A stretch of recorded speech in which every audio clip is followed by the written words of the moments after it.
And here we are. This is the event that I've been incredibly excited to put on. Welcome, everyone. Thank you so much for joining us. Today is a very special live. It is a talk about mourning and sentimental jewelry. And we have a special guest, which I'm going to show you. I've got on some of my favorites, so some urn rings, and then I've got on a Victorian mourning necklace as well with a lovely hair locket in the back. But you know, there's a lot of misconceptions with this jewelry. Not all hair jewelry is mourning jewelry. Some of it's sentimental. Memento mori is a whole different topic. And there's no better way to introduce this topic to you than to bring Sarah Nehama, who is an art historian, a jewelry expert in the mourning jewelry realm, and also an author. So without further ado, I'm very pleased to introduce to you Sarah. Sarah, please introduce yourself. Thank you, Jen. Hello, everybody, and welcome.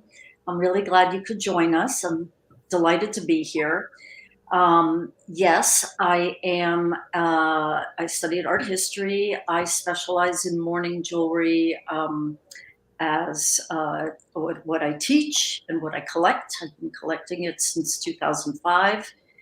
I co-curated an exhibit with the Massachusetts Historical Society, and a book came out of that, which I wrote. And in fact, we're going to be doing giveaway today for some copies, signed copies. But I'm also a jeweler and a metalsmith, and that's how I started, was making jewelry. And I always liked antique jewelry, but I was making jewelry well before I started collecting mourning jewelry. And then my collecting branched out into buying for resale. So I am also a dealer. And we will be having a live sale after my talk. I hope you'll all join us.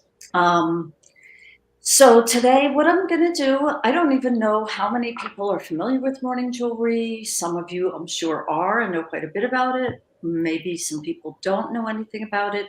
But I'm going to run through kind of an overview of mourning jewelry, its origins, some of the motifs. I'll obviously talk about the metalwork and the materials used. You know, one can dive very deeply into any little aspect of it, like symbolism or gemstones used. I'm not going to do that, but I will point things out as we go along. So I guess without further ado, we can start my slideshow. Yes? Let's do it. So I'm going to hide this banner. So again, please type hashtag giveaway all caps in the comments to be entered to win a copy of Sarah's book. This will get you entered, and we'll be doing the draw about halfway through. So when we finish the talk, we'll draw for 3 copies, lots of chances to win. And we'll give you all the information that you need. That comment is also pinned at the top. Please help each other out. I'm going to moderate the comments, so if you have questions for Sarah, please put those comments in as well. And I am now going to share. Here we go. Sarah's screen. Sarah, please take it away. Okay, you can see the screen, correct? Yes, it looks great. Okay, excellent. Okay, so now I'm going to talk about mourning and sentimental jewelry. Mourning jewelry basically is also sentimental jewelry, as it has much sentiment behind it, and I'll get into that. But sentimental jewelry that is not mourning jewelry is just jewelry that like love tokens, tokens of affection and regard for people, and they're very much connected. There are similar elements in both, which I'll address. And I'm first going to start, though, with sort of the origins of mourning jewelry, at least iconography-wise, which is what's known as memento mori jewelry. And memento mori, there's jewelry, there's also memento mori or vanitas art in painting and in small objects, in sculpture. And basically what that is a reminder that we all will die. It is very much, I would say, faith-based and Christian-oriented in that it has religious overtones, that one must live a good life because death can happen anytime. Death is always present with us, and we need to remember that the end is near. And these types of, as you see here, these rings serve as reminders to do so. Now, these are mid-16th century on the right and 17th century on the left memento mori rings. You see enameled skulls in the center, and you see a motto, memento mori, on the left, and behold the end. And it's spelled, end is spelled with an E at the end, simply because spelling wasn't standardized at the time. These are both in museums in England, and they are not to memorialize any particular person. They are just serving as a reminder of, again, remember you will die, which is what memento mori means. And this is what's known as a ribbon slide, which you can see the lugs on the sides. So a ribbon would be passed through, and it would be worn on the wrist or around the throat. And again, you see a skull and crossbones. And on the back, in French, it says, every moment carries us to this, meaning every moment of our lives will end in death. And again, this is a memento mori piece. Now, a lot of the same iconography starts to be found in early mourning jewelry. So you will see skulls, you'll see crossbones. What looks like tears are blood drops referring to Christ. And you will see those things in mourning jewelry. So here is another ribbon slide, but this is not a memento mori piece, although it has the memento mori motif of the skull and crossbones, but it's to memorialize a particular person. And I did some research and I found out who it was for. It was Sir Edward Harley, and it's gold. It's got green foil, and it's got in the diamond shape where the skull is sitting, it's hair work, and then gold wire as an embellishment. So this would have been given to somebody to memorialize Sir Edward Harley. And we can kind of say that the industry, although it's not the industry we know today, but the industry of mourning jewelry began mid-17th century. So King Charles I of England was tried for treason and found guilty, and he was beheaded. He had not been very popular when he was the monarch, but he almost, amongst some people, became almost like reached the status of a martyr after his beheading. And so jewels were made to memorialize him. Now they had to be, pretty under the radar because these were, things that were against the law, basically, to honor him. So people had them hidden in lockets, and you can see at the top left his portrait, and then the motto with a crying eye, who can control their tears, the date of his execution, January 30th, 1649. And as well, the ring on the right, there's two views. Closed, it's a black enamel ring with a diamond, but when you open it, you see the portrait. And then the little ring at the bottom, it was a child-sized ring that I actually had bought, and I've now sold it, but it was made in memory of Charles I. You can see on the back, it's engraved first CR, Carolus Rex in Latin, Charles I, or Charles King, actually. And then on the front, hair work. It's not his, I'm sure, but hair work with a crown. So this was kind of people wanting tokens of memorials for a particular person. And this happened to be a public figure, very important public figure. And you'll see as we get into the history of mourning jewelry that public figures have had things created in memory of them, even up until today. Not the same quality, but you'll see, I'll show you examples of things that were created for public figures, be it royalty, nobility, literary figures, warriors, presidents. So I'll show examples of that. But people wanted these tokens. And so they also started making them for family members and friends that they had lost in order to memorialize them. And here are some examples of the types of things that were made. Primarily rings were given out at funerals. So it was almost like a souvenir, like a gift at a funeral for important people. And these were people also who, by the way, not everybody could afford to do this. These were expensive gifts, and they were given along with, or sometimes just by themselves, but along with often scarves and gloves to people in the funeral procession. And sometimes they were never worn, they were put away. Mostly they would be melted down. And so when they do survive, you can often find them in quite good condition. And as you see, the two at the top, the enamel is still in quite good condition.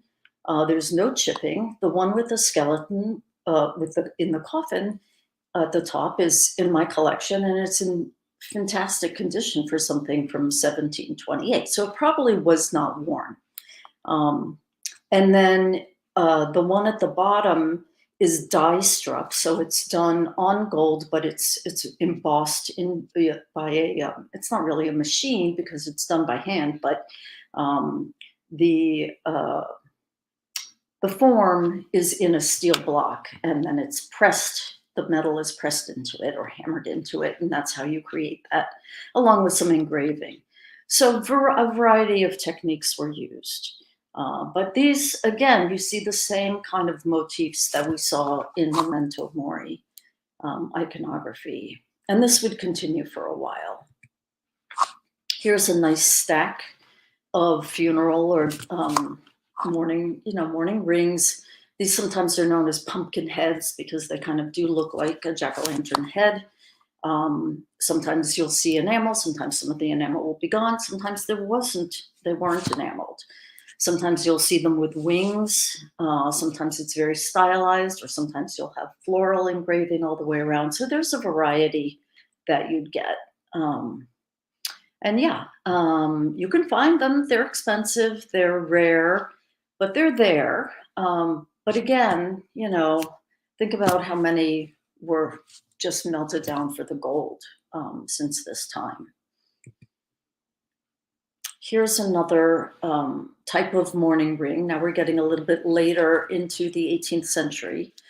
And you see this lovely sections of scrolled band with enameling with different emblems of mortality. So again, you see these symbols and these icons of death. So we have obviously the skull, crossbones, there's a casket, grave digger tools. You see a winged hourglass, which is symbolic of time fleeting, and a crown indicating that death is the king.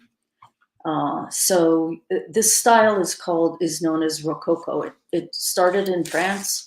You'll see it as it gets into, this ring is from 1741, but as we get in, a couple of decades later, it's very much even more ornate. You'll find things, but you can find even pretty early Rococo rings, like pre-1730. I've seen from late 1720s, I've seen some as well. And you see it in other pieces of jewelry too. These are two pendants. They have hair inside. Now one is a mourning pendant, and that's the one in the black enamel on the left from 1730. That's hair tied in what's known as a lover's knot or a knot of eternity or Hercules knot. And that is symbolic of people being bound together by love, by sentiment, even through death. And then on the one in the middle is in white enamel. And this one is a friendship token. So it says in French, your friendship is dear to me. And again, you have the lover's knot. So it was, hair was exchanged as a token of affection, as well as used in mourning or memorial pieces. Now, white enamel could be used in mourning jewelry as well, and that would indicate usually a child or a person who was not married. So it's a symbol of purity.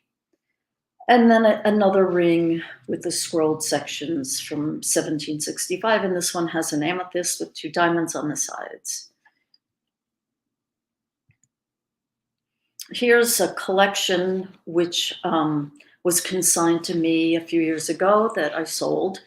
And you can see a variety of different enameled, most of them are enameled. There's one that's the death's head, plain gold, but you can see some white enameled ones. There's a very rare blue enameled one, which I actually wasn't even sure was genuine, but I did verify with some very seasoned antique dealers that yes, that did exist, but not that often.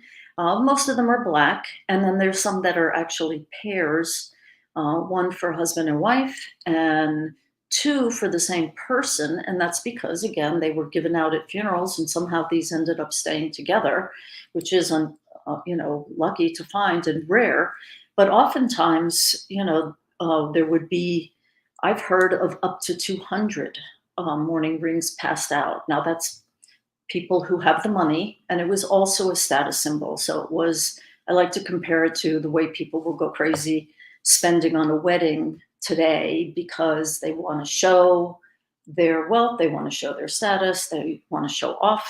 And the same thing would happen. People would even bankrupt themselves paying for a fancy funeral. But this was a lovely collection from one particular woman she was not a dealer. She just had these for many years, and beautiful, beautiful pieces.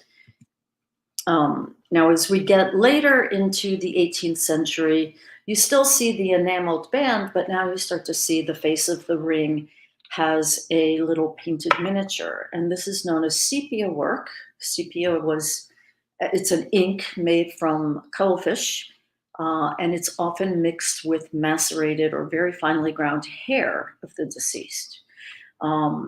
Now, by this time, this is a very interesting piece, I think, because it starts to show the crossover from kind of harsher memento mori symbolism. So you can see the skull and crossbones on the urn that the woman is holding and sort of meditating on. The urn is the body of the deceased. That's what it stands for. So she's embracing it. So you see the skull and crossbones, but you also see kind of a softer imagery of the woman weeping at the urn. And you will see this as we get into the latter part of the 18th century. And then you have the hair work on the back. This was for a child. So you have the white enamel. And then just another nice example. The sepia here is initials. I think it's SP. It's sometimes very hard to read these cipher or ornate embellished initials, but I'm pretty sure that's what it is. And you can see part of the name is Sarah, so that would be right. And again, the band is enameled black, straight band. Now we've gone from the scrolled bands back to straight bands. And just gonna silence my phone here. Yeah, so again, you see the band, but it's now also got it can have a stone, it can have a miniature, it can have initials, it can have hair work. So you see the evolution of the style. And this ring, which will be for sale, this is around the same time period, 1774. This is for Beatrix Lister. That is her portrait. I found out lots of information about her and her family, which I will provide to whoever would like to buy this ring. So you see the band is plain. It's not enameled. It's got kind of a knife edge. And then the hair work is woven in what's known as a basket weave pattern. And it's surrounded by little amethysts and pearls. And I want to address portraits because portrait miniatures were quite important, both for sentimental purposes and in mourning. I've seen them more as tokens of affection rather than memorial pieces. This is a memorial piece. It's again a ribbon slide, as I mentioned before. You can see the lugs. and this is for Mary Colville. And so it's a painted miniature of her, and we have her details. The OB stands for obit, or died, 27th of October, 1769. Oftentimes it will also have the age of the person. Yeah, I mean, this is pre-photography. So how did you have an image of a person? You had a painted portrait if you could afford it. This will be for sale. This is not a mourning piece. It is a miniature portrait. I believe it's Swiss, with hair work around the portrait, and then further hair work beautifully. It's two colors, I believe. On the front is a lighter color, and then a little bit darker on the back. Yeah, this was just a sentimental token. Oftentimes they were given in a marriage, they were given to people as a love gift, to carry with you. And now we're going to get into what's known as neoclassicism, starting mid 18th century up until the early 19th century. And you can see, as I had mentioned in the ring, you have a woman weeping by an urn, or on the left, she's weeping by a plinth.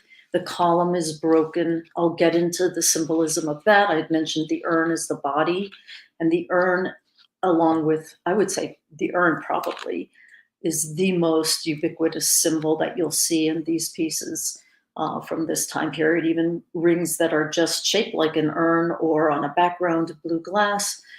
Because that was the focus. Although people were not cremated during this time, at least in Western Europe that we're talking about, but it was a look back to classical era, and the urn would stand in for the body. So, and the woman is an idealized symbol. She's in classical dress, you can see, and she's a symbol of grief, of familial grief. This also harkens back to Greek mythology, and she doesn't represent a particular person per se. And you have various mottos in Death Lamented, as in Life Beloved, Sacred Will I Keep Thy Dear Remains, Rest in Peace. Oftentimes these were standard. They would often, the miniature may have been painted, and you could go and order it and then have whatever motto you liked put on it, and the details of the person engraved on the back, so it could be personalized. These are two pieces in my collection, and the one on the left, these are what's known as paste, which is leaded glass, very highly refractive, very beautiful in candlelight. And you see kind of the softer imagery, the woman with the urn, the weeping willow, he falls to rise, but then you see the skull and crossbones. So there's still kind of, a transition doesn't happen from one day to the next. The style is different. It takes time. And that piece would date to about 1790. And the piece on the right is a sepia miniature in gold. This is American, or at least the person who died was American. I did research him. Oftentimes things were made in England and imported, but there were jewelers in the colonies too by this point. And actually, this is past colonial America. This is now America. But yeah, so there was, a crossover, and also trends that were popular in England took a little bit of time to come here. So you may see things that are kind of anachronistic, that are American, but they were, they had gone out of fashion in England, but they were now popular in America. But I want to also address, now you see this is a young man here, and he's got a black sash, which is what a young man would be wearing at a funeral. And when you see a male mourner, and again, now you see him, he's in contemporary dress, he's got breeches, and this would indicate a particular person. And it is true that in my research, I found that this gentleman who died did have two sons. So this is likely one of them that's depicted here. And you'll see them in, here again in contemporary dress, two sepia miniatures, one a brooch and one this, on the right is a stick pin surrounded by lapis. And, in various states of mourning, again, like the women, and you see again the urn, the one on the right is kind of interesting with a coffin like that. Obviously, that would be his wife, I'm almost certain. But these are indicative of a particular person. And who it is, I don't know. Oftentimes it's the husband or father that would be shown. And here, indeed, it is the husband of the woman who's named on the back. And you see she's in heaven. She's depicted with wings. She's looking down on him, and he's so bereft. He's really got his arms completely wrapped around the urn. There's her hair. Phoebe Waller is her name. And yeah, so this is, you can feel the grief in it. I'm sure she was well loved to have such a token. Now, at this point, things were not really given out at funerals. There may have been multiples made, but given to family members or to close friends. There were not these extensive, gift-giving souvenir type presentations as you had seen before. Here's another male mourner. This one's going to be for sale. Actually, the last one as well. And here we have the name of somebody, and AE, what you see at the back. I'm sorry, you're going to hear my cat. I have warned Jen. But AE stands for aetat in Latin, which means at the age of. So, and that's a standard dedication that you'll see is the name of the person, the date of death, and their age. Now, I love this ring because it says memento mori, but it's really kind of past the time of these, and you don't see any of the skull and crossbones or other emblems of mortality. Instead, you see an obelisk, and you see an urn at the top, a draped urn on hair, and this has some enamel. And this is for two people that I've pretty much, because the woman or the girl, Eliza, was 7 and the man was older. I'm imagining that would be his daughter. They both died in 1788 and were memorialized this way. Oh, here we go. I didn't really talk about shapes, but let me go back a little bit. You can see these, longer ovals, octagonal shapes. And in the center, what's known as the navette or marquee shape was quite popular in England and America. And they were bigger pieces generally because they had to house these miniatures in them.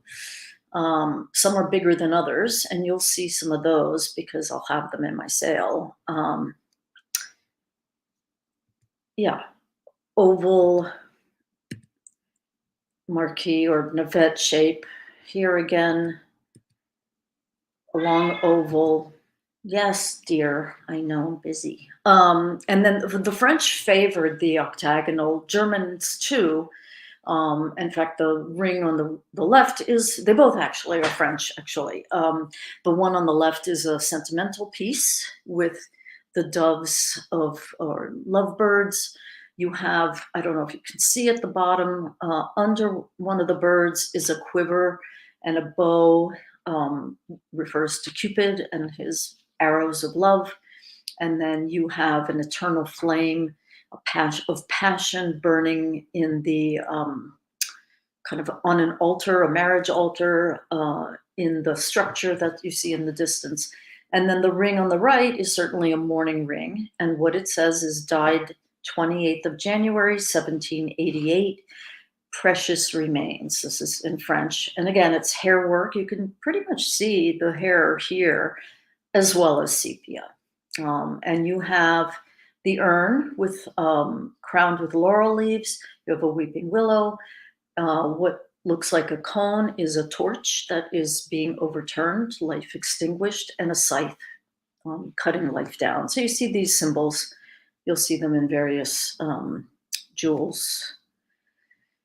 And now, as we get into the 19th century, the end of the 18th and early 19th century, you'll start to see women in contemporary dress. And so these women, they're in the dress of the day, mourning clothes, black dresses, and they're, weeping at the tomb. And what's lovely about these, because I've seen them in person, they really have a three-dimensional effect because the trees are actually painted on the back of the glass, which is slightly domed. And then the rest of the miniature is on ivory. So it gives it really a very nice 3D effect. They're very beautiful pieces. Cemetery sculpture, you can see, really reflects the jewel, the symbolism was the same. An early cemetery, anybody who lives in New England or has visited old graves in Europe, you'll see, certainly England, I know for sure, you will see the earlier 17th century tombstones, skulls, crossbones, winged hourglass, death's head, all kinds of things like that. Whereas now, as we're getting into the 19th century, and also cemeteries started to become almost like parks where families could go. They could certainly visit the graves of their loved ones, but they could picnic, they could stroll, there would be lakes, there would be beautiful trees. So it was a kind of a whole experience. Again, you have, the woman weeping, again, familial grief expressed here. So I'm going to now quickly get into some of the symbolism. I did talk about the urn. When you see the urn with the flame, as you do the brooch on the right, that's the flame of eternity. And it's also the soul being transformed. And the drape, so the ring on the left, the drapery is embellished with diamonds. It's a very bespoke ring. And the one on the right, it's done cut out ivory with sepia ink. But the drape refers to the veil between the living and the dead. And here you have, this will be for sale. This, I think I have a video of it. Nope. Rest in peace. And this is hair work that has been chopped and built up. So you get this dimensionality to the urn. And also you can see the hair work is used to construct the ground or the glass of the where the urn, what am I looking for? The word, the bushes or the grass. The hair would often be chopped a little coarser to be and then applied to create the scenery. So you have it both in the urn and in the background bushes. The weeping willow, again, very ubiquitous symbol, which is symbolic of human grief and kind of the, covering over the scene. And you do see the urn, you see an angel, the motto on the left, in memory of a friend. Both beautiful, late, I would say, actually early. The one certainly on the right is early 19th century. Wheat sheaf is another symbol that you'll see both in mourning and sentimental jewelry. And in sentimental jewelry, the wheat sheaf is often used in marriage tokens because it will symbolize a fruitful union, hope for many children, prosperity, abundance. And then in mourning jewelry, as this is, because this is a French piece of filial devotion to parents, And you can see some of the stalks are broken, but it will be, the wheat sheaf here will symbolize kind of the gathering up of life, the end of life, or what is known as the divine harvest. And you'll see again in built up hair work. This is one piece with two sides, so a portrait. And then on the back, pledge of love. So this is probably a marriage gift. This is not a mourning piece. And the wheat sheaf is built up with applied hair and sort of tied with pearls. Very beautiful, beautiful portrait. I mentioned the broken column, or at least we saw a piece with a broken column. That indicates life being cut short, or life ended. And it's interesting, this one, and I'm not sure where this came from. I do try to put where I found these images, whether they belong to other collections or if they're mine. This one I'm not sure, but I have lost my support. So this, most likely she's weeping for her husband who would have supported her. But the column is the support as well, and it's his life that's broken. And again, cemetery iconography. And a broken branch or a broken stem. I mentioned the wheat. This is a broken branch. This is a German piece in silver. This will be for sale. And I love the engraving on the back. It's in a few different fonts, but it's please do not forget your immortal friend, your immortal childhood friend. And then it has the initials. So it's a lovely thing. Beautiful watercolor and sepia miniature. And you can see the tree is broken. Wiedersehen means see you again or we'll meet again. This I love. I would have bought it if it hadn't already been sold. It's so fantastic. So you have a few different colors of hair. You have sepia ink, and you have, it looks like a memorial for several people. And you have a lovely little dog in the middle, and a pansy, which in French, penser means to think of or to remember. And so there's a number of different symbols going on here. This is a little large. This is not a jewelry piece. This is a framed piece that you would put on the wall, but just exquisitely done with a lot going on here. So the dog, yes, right, getting carried away by how nice it is. The dog is symbolic of loyalty. And you will see the dog in mourning pieces and in sentimental pieces because it's fidelity, it's loyalty. Here we have two versions of, it was a very popular painting of a story, and the painter was Angelika Kaufmann, who was Swiss, but she worked primarily in London, and she did a lot of historical subjects, but her works were often translated into prints, even furniture I've seen, and here we see examples of jewelry. So you can see how very similar these are, but you see Maria is thinking on her losses, but she has a dog by her side, but so she has her head in her hands, but the little dog is there as a symbol of loyalty and devotion. And here we have examples, cemetery examples. These are not graves of dogs. They are people, but the dog is there as a faithful companion.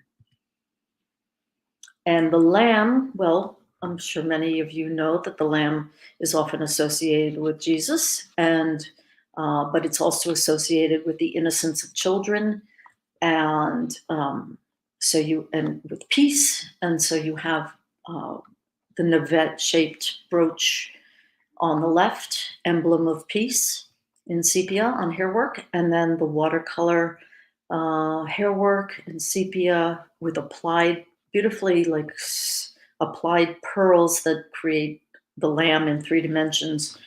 This one is not a mourning piece. This is probably a piece of devotion and a hope for children, or perhaps to celebrate the birth of a child. And here, this one will be for sale. This is an English brooch with blue enamel and engraved on the back, initials Yarmouth 1821. I'm not sure whether this is actually a mourning piece or a sentimental piece, given that there's no date. There is a date, but not really, it doesn't say that anybody died. So it could be a mourning piece, and that would be the initials of the deceased, where they died, and the year. But I'm thinking it's probably celebratory for something, or indicative of perhaps a marriage and hope for children, or just a love gift, just a love token. We can't know exactly. But you can see how the symbols get crossover in the 2 different types of jewelry. And unless there's a real clear indication, I think we just have to assume most of the time that they are sentimental pieces. Now, obviously, if something is very funereal and it's black, doesn't always indicate mourning, but it often does. So you just have to kind of learn how to interpret and decipher the piece for what it is. And here we have, this is a grave of a child. You will often see little lambs for children on children's graves, the mid-19th century. And if you want to maybe take a screenshot or something, this is kind of a little list. It's much more extensive, that I could come up with other images, but that's some of the things that we talked about, and some that I will point out in the jewelry that I show next. But symbolism that you find in both mourning and sentimental jewelry.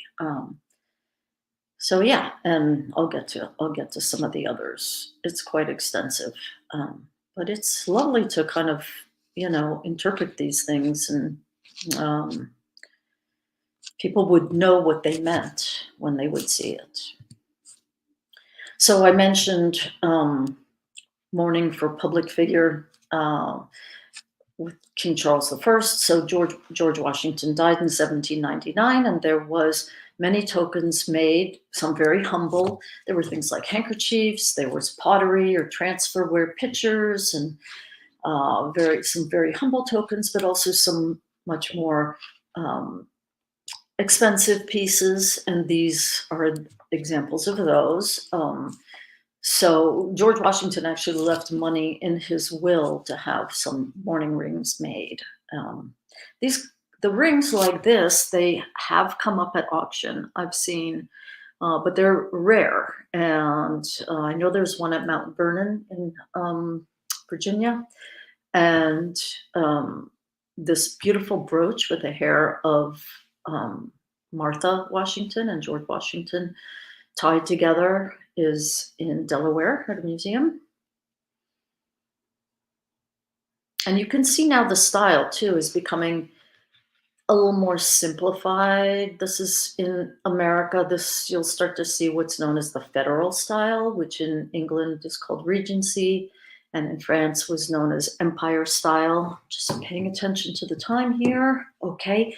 So yes, more humble tokens. George Washington, we have, this is in brass, well, probably, would be maybe bronze, this locket on the left. But, people wanted these souvenirs of the first president, and then a silver button.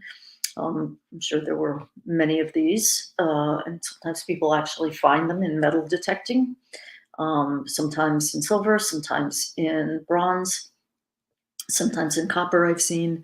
But yeah, all for George Washington. And this is now, you can see these rings. They are, again, we're back to just kind of the plain enameled bands. Of course, the one on the top right does have, a circle with a diamond forget-me-not flower. But these are all mourning rings, and they are wider generally at this point. And then you'll start to see as we get further into the 19th century, the Gothic revival style coming, which takes things to a whole nother decorative level. But these are what I mentioned: the Regency style, Federal style, Empire style, very kind of clean and simple. You can see the lettering is very kind of very, just very easy to read, clean. And now some of these you see, now this is, many of these are in the style, Gothic revival style. This is a beautiful stack from Moon Curious. She's a collector and a seller, but you can see with the Gothic letters, certainly Gothic revival there, and also the embellishments around the enamel section of the bands becomes very heavily carved and engraved and very ornate.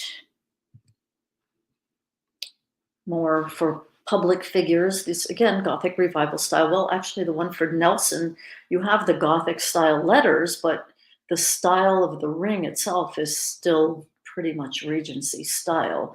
But the one for Lord Byron, you can see the decorative elements, chased and engraved elements around the black band with the gold letters in a Gothic style, and his name also Byron with the coronet in Gothic font. Princess Charlotte, it was considered a great tragedy. She died in childbirth, and her infant son died also. And then her, not really midwife, it was actually a male attendant, committed suicide. He felt so terrible. So it was known as the triple tragedy. And I've read that people likened it, or it's been compared to when Princess Diana died, the outpouring of public grief. And so people wanted tokens of her. Now, not everybody could get her hair, but there were other things that were made in memory of her, including china, porcelain, and this is transferware pottery, a whole morning tea set. It's incredible to see a whole set. I have seen individual pieces, but this entire set came up at auction. I thought it was really interesting that it had stayed together for so long. But yeah, people wanted remembrances of people that they esteemed, or that, certainly in close family and friends, but also public figures as well. And here's a lovely example, Gothic revival. Now, I'm not sure, I don't know where this one came from, and I'm not sure if it's gold or it could be an alloy, gold filled, which has some gold in it, but then other metals. So it's not considered gold. But the black enamel with the Gothic font, and then it's in the shape of a garter or a belt, which is symbolic of binding together through eternity, or connection with people. I mean, you can get into the whole thing of the chivalric order of the garter, and that's there too, but I don't really have time to get into all of that. But that was a big part of the Gothic revival as well, is a kind of harken back to chivalry and to the Middle Ages, and some of the values that people had then. But you can see it again in this style, and then you see the Maltese cross, which is a very popular shape and design element. These are from around 1830, both mourning pieces. And this is a set that is at the Mass Historical Society. It's in my book. So you have the earrings, which are wonderful because they're known as day and night, and you can take the top Maltese cross element off and wear it alone, or put the bottom drop on for a more evening elegant look, and a brooch. So you've got, and this is melanite garnets, which are very dark garnets, but if you do hold them to the light, you will see they're slightly reddish, and pearls and gold. Really very beautiful pieces. So I had co-curated an exhibit of mourning jewelry and art with the Mass Historical in end of 2012. And they have quite an extensive collection, and I had loaned some pieces in my collection, and we borrowed also from other institutions in New England. And I loved this set so much. And then it was very strange and funny to me that this summer I was at an antique show in New Hampshire, and I see this painting of a woman, and she's wearing this exact type of set. I'll show you a detail. It's really the same thing. Now, whether it's exactly the same or not, I don't know. I don't know who she is, and the person who sold it to me doesn't know who she is either. It did come from a New England estate, is all I know about it.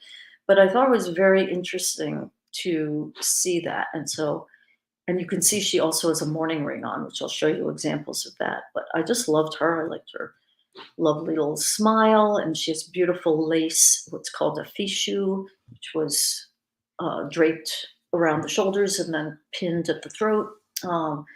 So very contemporary 1830s, early 1840. And here are some of the rings, very similar, all mourning rings, similar to what she had on, with either onyx, it could be jet, again, it could be melanite garnets that you see surrounding the hair. And very Gothic tomb. And I just want to get into, well, you see again this very ornate border, but I also want to mention a little bit about some of the hair work. So there's a number of different types of hair working techniques, and I can't really describe every single one in detail here, but this one where you see these kind of curls and then embellished with a little bit of gold wire is palette work. So it was done on a flat palette, and the hair would be treated. It would be boiled, it would be cleaned, and it would be mixed with adhesive gum arabic, and it would be styled in these different patterns. So you see this set I have for sale, a brooch and earrings. Now this is not mourning these, but this is hair work, palette work hair. And it would be cut, the shapes would be cut with a fine blade. And then adhere to the back. Now these are on mother of pearl, not ivory, but it gives it a very nice iridescence. But yeah, that's palette work hair. Then you have table work hair, and this is a ring also that will be in the sale. And you can see the lovely weave, and it's pretty durable. I mean, you can get it wet. I don't recommend it, but and it's gold with forget-me-not, which is pretty obvious by the name what that would symbolize. So a sentimental piece, most likely this, but perhaps a mourning piece. We don't know.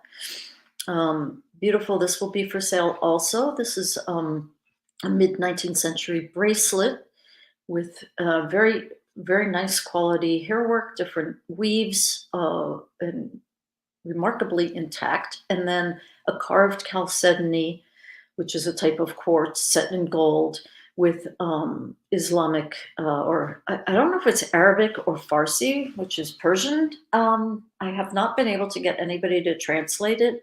Oftentimes these stones were kind of amuletic and would have a prayer or a name of a saint. So I'm not sure what it says, but this is an English piece, and these things were imported, and around this time of the 19th century and up until the later part of the 19th century, there was kind of a fascination with exotica from other countries. So this is fitting. But yeah, it's a lovely bracelet, and I also want to show a catalog page, and you can see different styles of hair working, earrings and pendants. And these will be for sale. Do I have a video of these? No, I don't think so. Okay, so yeah, these are hair work with gold filled. I don't believe they're gold. but beautifully done and in very nice shape. Not mourning. Hair working was very popular, just became almost an industry that women can do at home as well. There were guidebooks and magazine articles, and people could do it as a pastime and make gifts for people. And you could also take hair work that you did and take it to a jeweler and have fittings put on it. So just two examples here. Now you can see that, industrialization now was in full swing, and there were machines to make things. So these are very kind of humbler tokens than you had seen 100 years ago. So you could buy in memory of my dear husband, my dear sister, whatever, my friend. I mean, these were ready made that you could just go get. And again, on the left, you'll see palette work hair. And I wanted to show, now we're getting into the age of photography. So this is mid 19th century, but you can see this young woman is in mourning and she's wearing a mourning brooch. And it's either gold or most likely gold filled to have it that large and be affordable. I found something online very similar in shape. And again, Gothic revival style. So yeah, and these were bigger pieces. So they were, again, often made in, not in gold, but in gold filled or rolled gold or bronze, brass, because they would be more affordable. And the style of clothing was such that people would want bigger pieces anyway at this point in time. Here's an example of a woman in mourning wearing photographic jewelry. So she's got a nice large brooch with a photograph, probably her husband, inside, and a hand tinted ambrotype, which is a one-off on glass. And she is wearing a photographic brooch that has been tinted gold. Again, most likely her husband. Now that she doesn't look like she's in mourning at all. So this is, people wore these photographic jewelry, not, it was always a mourning piece, similar to what I had talked about with the portrait miniatures, but now we're talking about photographs used in the same way as love tokens, certainly as memorial pieces at times, but as love tokens as well. And this is an example of that. And two bracelets, one which has a daguerreotype, which is the first type of photograph. And it's, I'll show you another example of how you can identify a daguerreotype. Actually, both of these are. The one at the bottom, you see two views of it, but the photograph is on the back of the young girl.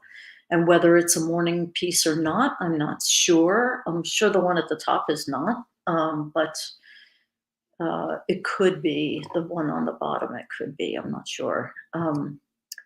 But yeah, so going back to portrait miniatures, here's a portrait miniature bracelet, and the band of the bracelet is the hair of the woman pictured, and then a portrait of Queen Maria Luisa, and you can see she's wearing, often these were worn in pairs, so you can see she's wearing a portrait bracelet. And I just wanted to show other types of hair work, table work hair, but one with a daguerreotype photo, and then a very similar brooch just with hair work. And again, not necessarily mourning and probably not mourning, but you can see hair used in sentimental jewelry and in mourning jewelry, and you can see mourning jewelry without any hair. Yeah, so, okay, so this, I have a video here. Now, how can you identify a daguerreotype?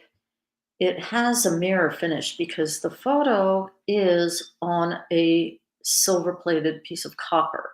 So when you turn it, sometimes you see it and sometimes you don't. It will also get tarnished, so you see some tarnish around the edge. But you can see the image very clearly in some angles, and then at other times it almost disappears. This will be for sale. as well. This is in probably rolled gold case. And these were cases that were also used for portraits, and then they just ended up being adopted for photos. Prince Albert died in 1861, kind of suddenly, and Queen Victoria went into full mourning and stayed that way for the remaining 40 years of her life. And she was a very sentimental person. She had photographic bracelets of her, photos of her children with their hair, and many tokens of Albert, even while he was still alive with his hair. And this was a gift she gave to the Countess of Gainsborough with Albert's photo. Here you see her full mourning dress with one of her favorite dogs, and then a more humble souvenir that anybody could buy of Albert in brass. You could probably buy it at a local shop. You didn't have to be wealthy if you wanted a token of him. And I wanted to show because here she is with her dog Sharp. So when her dog Sharp and another dog, Noble, her favorite dogs, died, she actually mourned them as well. And why not? We love our animals. And she had these dress studs made for somebody and gave them as a gift.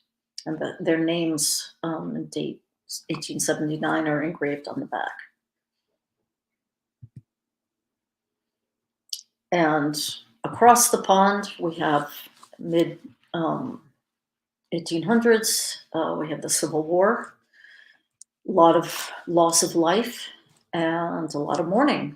And oftentimes soldiers would have their photo taken before they went away, maybe leave a lock of hair with somebody. And it was worn, as a remembrance. And if they died, then it would be put into a mourning jewel. The one on the right is something I made. I bought the tintype of the soldier, and it's quite rare having a photo of an African-American soldier. And I mounted it in silver, in a silver ring, with a rock crystal quartz covering. So that's a contemporary piece, but the photo is old. And this was a piece that I was given to fix by the Mass Historical Society, and it's a very nice Civil War mourning brooch. Has the hair on the back, and you see the design on the front. The black enamel is what's known as a Greek key design, and this is a symbol of eternity. It can also refer to the river meander of flowing on, life flowing on, even in death. The spirit continuing. But this is for Captain William H. Simpkins, who was from Boston. And he was a captain. This is when I took it apart. I wanted to show some of the components that you can see. The piece of paper that says Hull's Victory was just cardstock that they used to back it, and also a piece of black fabric. And his hair, of course. But where was I going? Well, anyway, I wanted to. He was a captain of the 54th Armed Infantry, which was the second only in the country regiment of Black soldiers. So the captains and the commanders were white, but the volunteer soldiers were Black. And now he died at the Battle of Fort Wagner in 1864. Many men died. Here's a picture of the 54th Volunteer Infantry. And he, along with the colonel, famous Colonel Robert Shaw, that had led the infantry, who also died, they were all buried along with their soldiers in a mass grave, blacks and whites together, which I thought was interesting for the time period. And of course, then we have in 1865, the assassination of Abraham Lincoln, again, a great outpouring of grief and national mourning. And you can see some of the souvenirs that were made um, in memory of Lincoln. And you see at the card on the bottom, the mourning card, you can see the draped, it's called a kettlefak, I think is how you pronounce it, and then a torch, again, overturned. So again, some of the symbols that we've seen before. Here's another photographic brooch. This is, although it's, still not expensive materials, it's brass, but you do have a photograph and you have the girl's name, Dear Lala. So that would be a one-off. And I thought this was a lovely piece. Jet, which is a fossilized wood. The nicest comes from Whitby in the north of England, in Yorkshire. And it's easily carved and it has a very nice shine. It was a very popular material for mourning pieces, given that it retains its black hue. It doesn't fade like some of the other materials that were used at the time. And Queen Victoria herself was a big proponent of jet and popularized it. She wore it a lot, and the Queen set the fashion tone. And yeah, so there were other cheaper substances that were also carved or molded, even, that could create pieces like this in the late 19th century. But jet is really, I think, the nicest. And again, back to some symbolism. We have the ivy, which refers to kind of clinging affection, not in a negative way, but attachment, let's say, attachment to a person and to their memory. The acorn, which is a symbol of renewal, as the acorn falls and the oak, strong oak comes from it. It can also refer to heroic death. And you see in a few different uses here. And this brooch I have for sale. It has a thistle.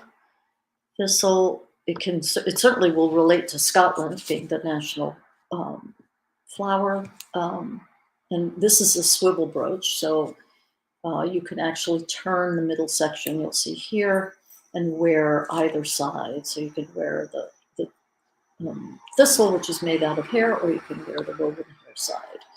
And this is gilt, so gold-plated metal.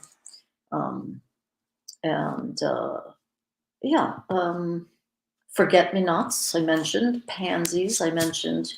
And the one on the forget-me-nots is a memorial piece, and the other one, I'm pretty sure, I can't remember what's on the back. I think it's a portrait. And that is not a mourning piece, although it does have a black ribbon, but I'll have to double check on that. But yeah, it could be, it could be either way. You see them in both mourning and sentimental pieces. Now, Queen Victoria dies in 1901, and that's kind of the end of an era, not so much just because she died. There were other factors, but, she had mourned for so long. Edward the Seventh was tired of it. I don't think people were tired of grieving. And death had been slowly being removed from the home into funeral parlors. So people, it was kind of out of sight, out of mind. But you do see two different types of jewels for Queen Victoria, who was much beloved. So you see a very elegant, noble piece with her portrait with diamonds. And then you see, I think it's bronze piece, rest in peace. And I wanted to show, this is something you could buy today for Queen Elizabeth II. You don't get these expensive pieces. I mean, I don't know if anybody in her family had something made, but, you could go and buy a souvenir for Queen Elizabeth. So it continues, but not in the same vein. I mean, I know I've seen, maybe some of you know that there had been tokens made for John F. Kennedy, Robert Kennedy, Martin Luther King, badges like these, prints I've seen. So, people still want these memorials. but it's not what it was. So that's it, and I hope you enjoyed it. If there's any questions, I'm absolutely happy to answer. And yeah. That was fantastic. Thank you so much, Sarah. I so love hearing you speak and the detail that you share, the Oh, images. thank you. I feel like there's so much more I could get into every little thing, and I mean, I have done that with some lectures. I specialize, say, on gems used in mourning jewelry, or just on symbolism, or, We may just have to have you back. The audience has absolutely loved your talk, and I do I'm have a so few glad. questions that I've taken down. So I'm going to try and cover all of them, and if I miss your question, feel free to add it again. We'll try to keep Yes. an eye on chat, and do make sure you type giveaway all caps in the comment section for a chance to be entered to win an autographed copy of Sarah's book. We've got 3 copies to give away, and it's open worldwide. I will cover the shipping, so feel free to enter. I know we've got viewers from Australia and Thailand and New Zealand and all Oh my over goodness. Oh my goodness. Hello to everybody. Canada, the US, everywhere. So thank you all for That's joining. excellent. I'm so happy to hear that. It's amazing. So there's about 91 people watching right now. Oh, We only have lovely. about 60 entries, so make sure you do enter. Yep. All right, let's do the questions. So the first comment that came up, someone asked if there was a connection between Shakespeare and mourning jewelry. She had read that he had asked for 5 rings to be created as part of his will to be left to friends. Have you heard that? Yes, I've heard that, and yes, he did. So, I mean, but that would not be unusual at his time period, and he had the means to do so, to leave that money in his will, to have these things made to be passed out to specific people. So, yes, that was often done. That was often done, not just Shakespeare, but And that is actually the perfect segue to another question about mourning jewelry for children. So, since mortality rates were much higher back then, was it common to create rings for children, and was it really only the wealthy that did it? you mean for children to wear, or in Or memory of in children? memory of children? I Yeah, believe it it's the was question. very common. It was very common. Now the ones that I showed, I didn't show a lot, and I can bring up, actually. Let me bring up a couple of things. Um, I have a set of 3 rings that were made for a child who was 8 when he died, and let me see here. I'll get a nice picture. Okay. Can everybody see that? They can now. I'll just take down the banner for a moment. There we go. Okay. So these 3 rings were made for an 8-year-old boy named John Rose, and his hair is in each of them. And it's amazing that they've stayed together all this time, because they're from 1815, I believe. I want to show you. First of all, they're tiny, so they were made for children. Here, I don't have very big hands, and they don't fit me. So this is the size of them, and here they are in a box. Let me get a bigger. Okay. So they're not very big, and they're identical. And what's amazing too, and I have not been able to find any information about him, but you can see the tiny, tiny engraving on the back that tells a whole story that says, let me see if I can get it a little bit more detailed. It's not a good one, but basically it says, John Rose, full of life and promise, snatched in a moment from his afflicted parents and relations after falling from a pony. So that's how he died. And these rings were probably, I'm imagining they were given to his siblings. I don't, like I said, I tried to research him and I couldn't find anything. But I imagine that since they all stayed together, that they were probably passed down through a family. And and that, he had siblings. Here you can see side views. They're really nice.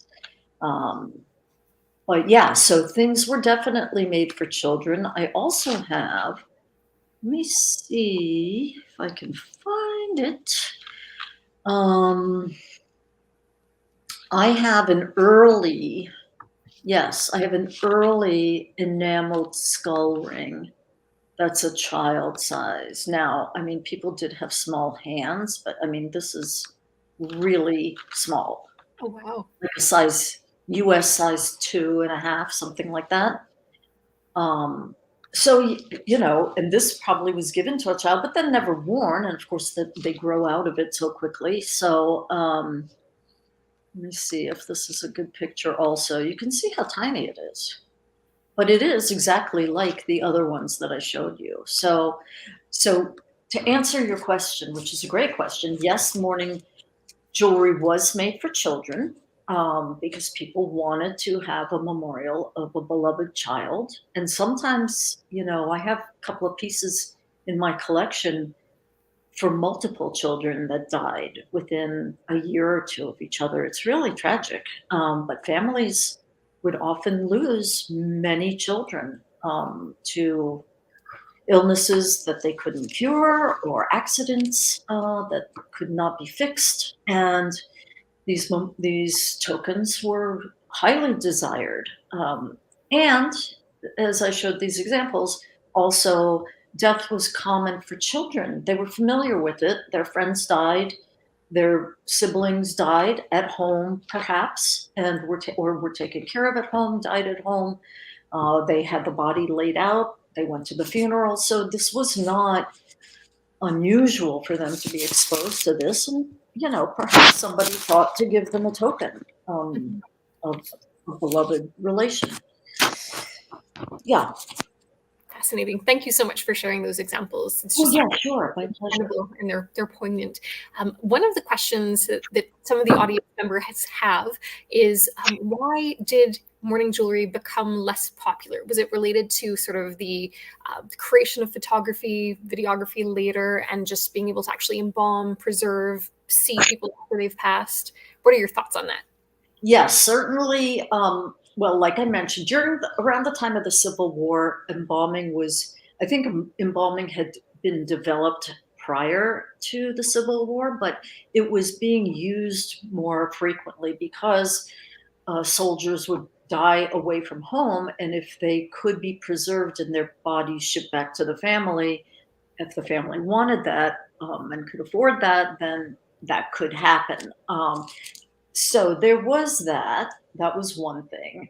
I mentioned, Queen Victoria had been in mourning for 40 years, and she required for quite a long time her court and her children to also be in mourning. In fact, I can't remember which princess it was that got married, and Queen Victoria allowed her to get out of mourning dress for the ceremony, but then she had to go right back into black again. There was, oftentimes there was a prescribed period of time that one would be in mourning. Now, it was not necessarily 40 years. Queen Victoria was very much in love with Albert, and she took it upon herself to do that.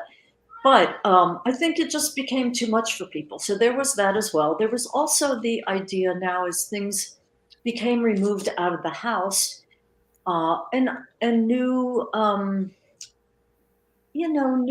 ways of looking at germs and so forth, that people developed this idea of hair of somebody else being dirty, even though it was, when you have to work with his hair, you have to clean it, you have to boil it, you have to prepare it.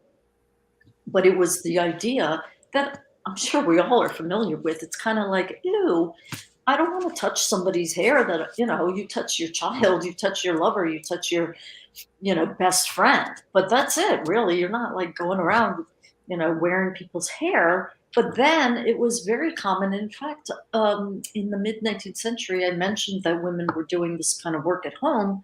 But you could also walk into a jewelry store or a store that sold hair jewelry, and you could buy a finished piece, and you didn't even know it could be somebody else's hair, and people did that too because it was a popular style. It was a popular item, a fashionable item. And certainly because you gave hair that, you wanted to use in a piece of jewelry to a hair worker, it didn't mean they were going to be using that hair. Hair was imported from nunneries, and I know from India as well. They were importing a lot of hair to be used because they had to have enough and they had to be able to also match hair. So if you give them a lock of hair, they may not have enough to make whatever you wanted. So they would use what they had. It didn't mean you were getting it. They would tell you, of course, you're going to be getting, what you gave us, but that wasn't the case. So anyhow, long story short, yeah, it was a number of different things. The idea of mourning, being a little more private about it, funerals and death being removed, people going to hospitals to die rather than at home, and funeral homes taking care of things, embalming. There are tokens for World War One was a huge loss of life, and there are tokens, but it wasn't the same kind of industry that you saw previous. So it just kind of fell out of fashion.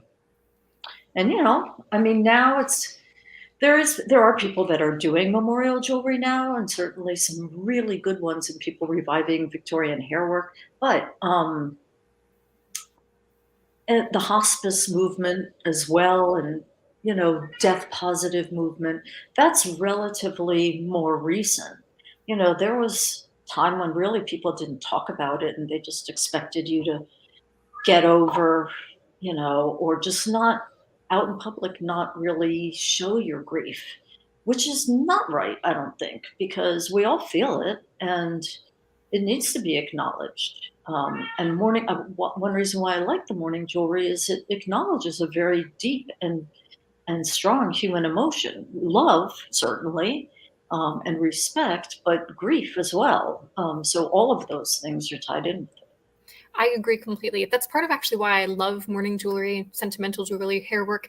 It feels like a tie to not only the people who that hair belonged to, but also all of your ancestors and the idea of I life. agree. Kind Yeah, of, yeah. I think so too. I think people want to be remembered somehow, as well. And I've heard other collectors and people who love this type of jewelry say to me, and I certainly feel this way, that having something, it's almost like an honor, like a sacred honor in some way. I don't really know how to describe it. I don't often articulate it, but it's like this was a human being's life, and that person was thought of and, had their joys and heartbreak like we all do, and had people that cared about them, and lived and died as we all will.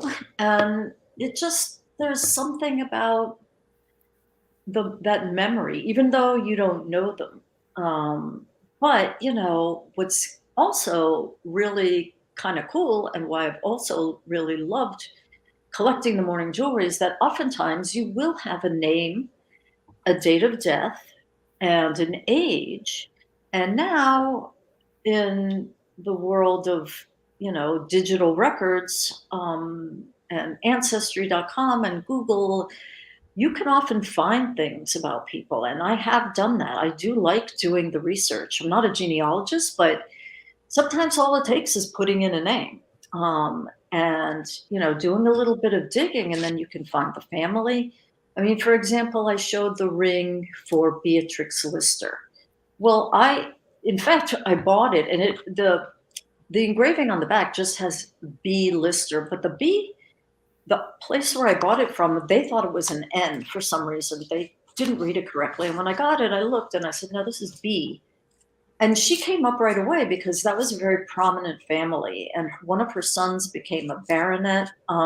So, I mean, those kind of, for people that were prominent, oftentimes the records will be out there, and I found pictures of their home.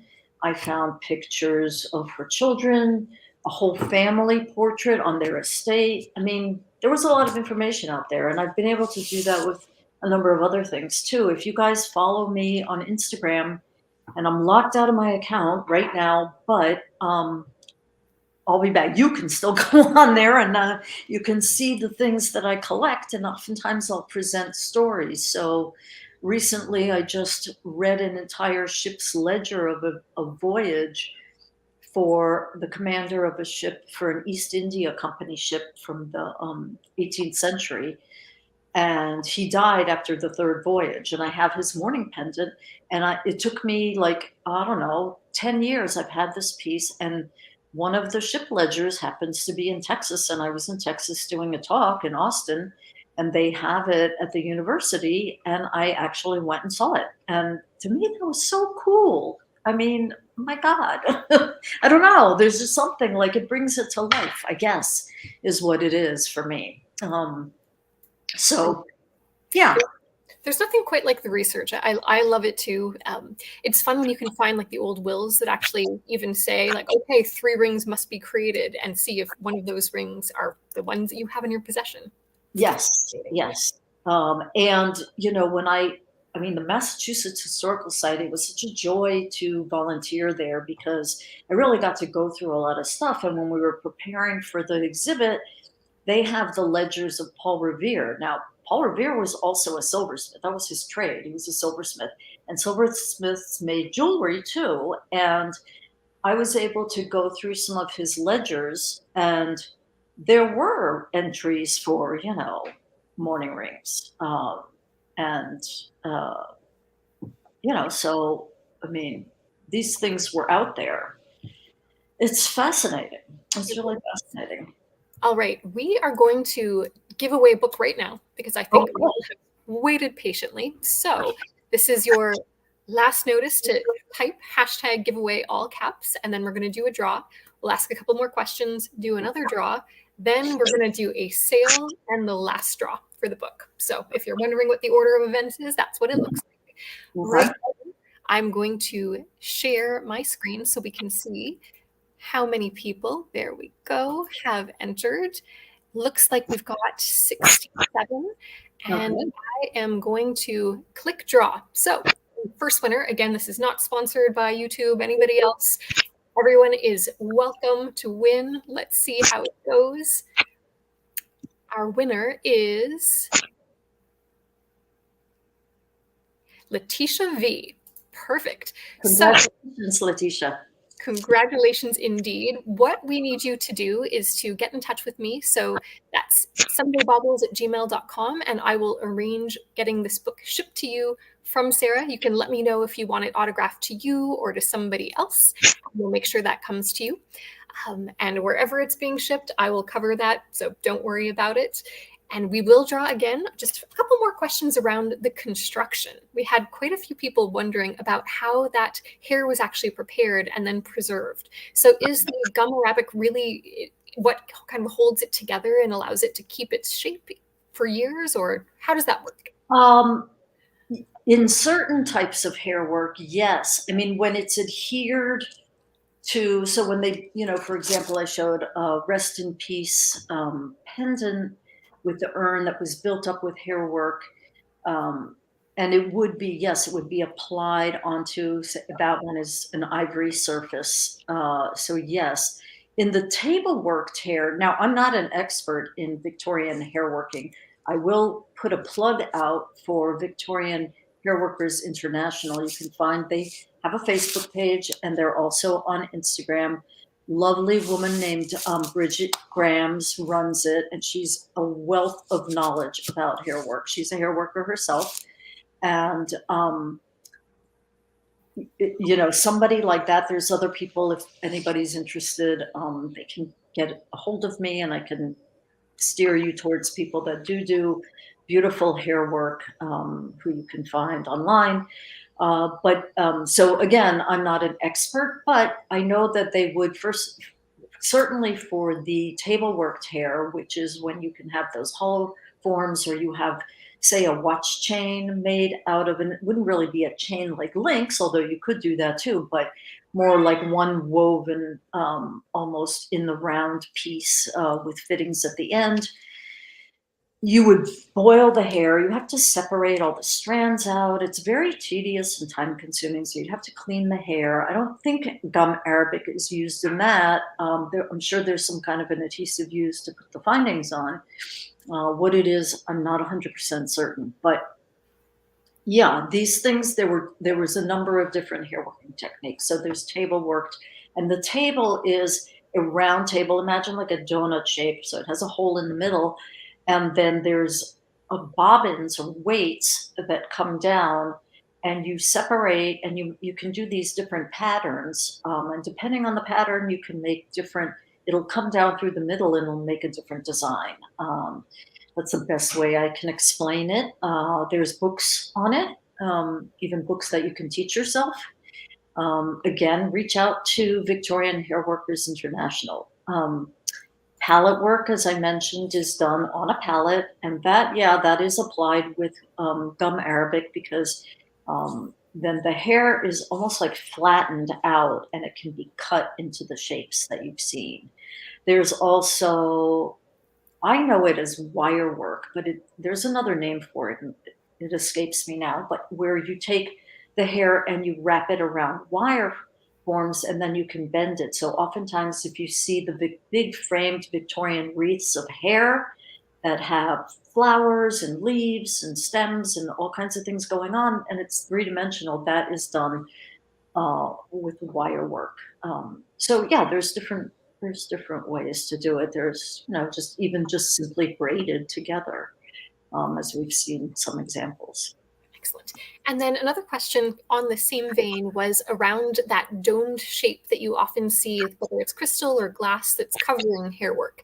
Is it generally touching the hair? Is it actually sandwiched, or is it above? It's above. It's above. And sometimes you'll see the little embellishments, like sometimes they're real seed pearls, but oftentimes they're imitation seed pearls or little pieces of gold wire that will make up, say, the plinth or a column.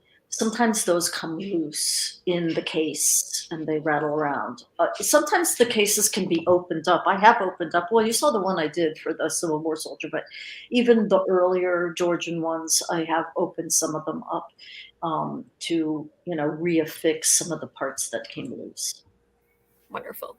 All right, let's do another draw and then get to the sale, because I'm sure there's lots that are excited to see what maybe they can add to their collection too. Absolutely.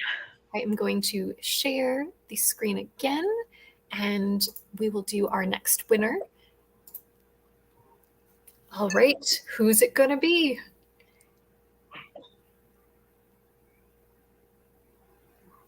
Congratulations to Barb O'Donnell. Congratulations, Barb. All right. Let's remove that. Y'all hear that?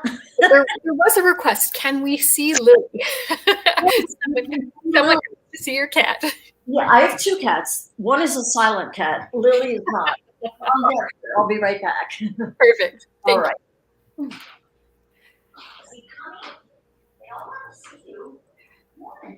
Barb, I have your contact information, so I will reach out to you and get the information that you would like inscribed in the book and where you would like it sent, and then we will get it to you. Look at that.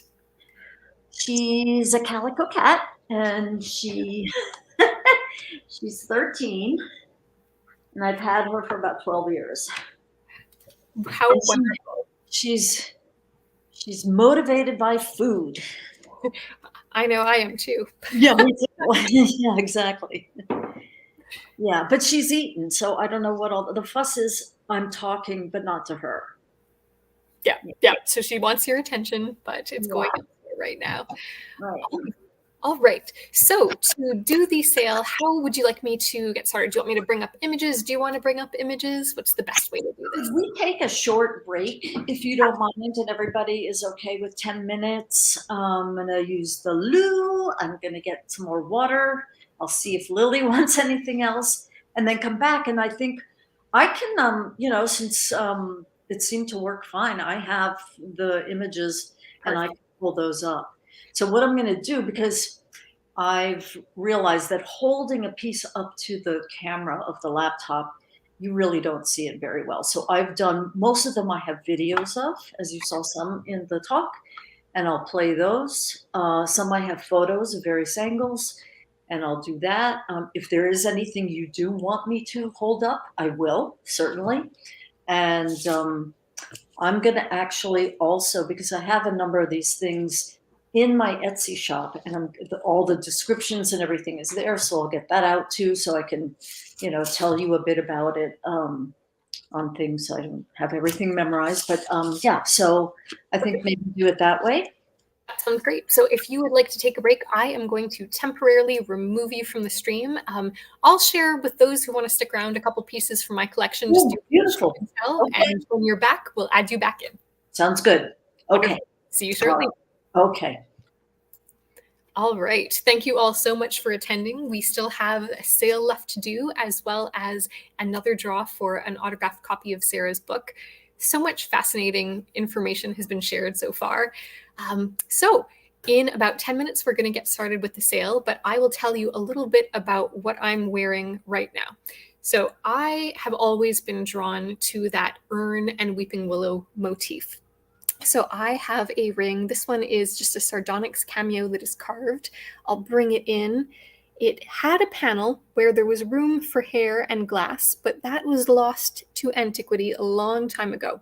And this one has been part of my collection for quite some time.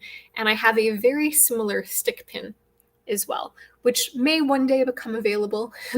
The stick pin still has its panel, glass, and a little bit of hair work. The glass is damaged in the back, but this is a Georgian piece. It is likely from about 1820 or so.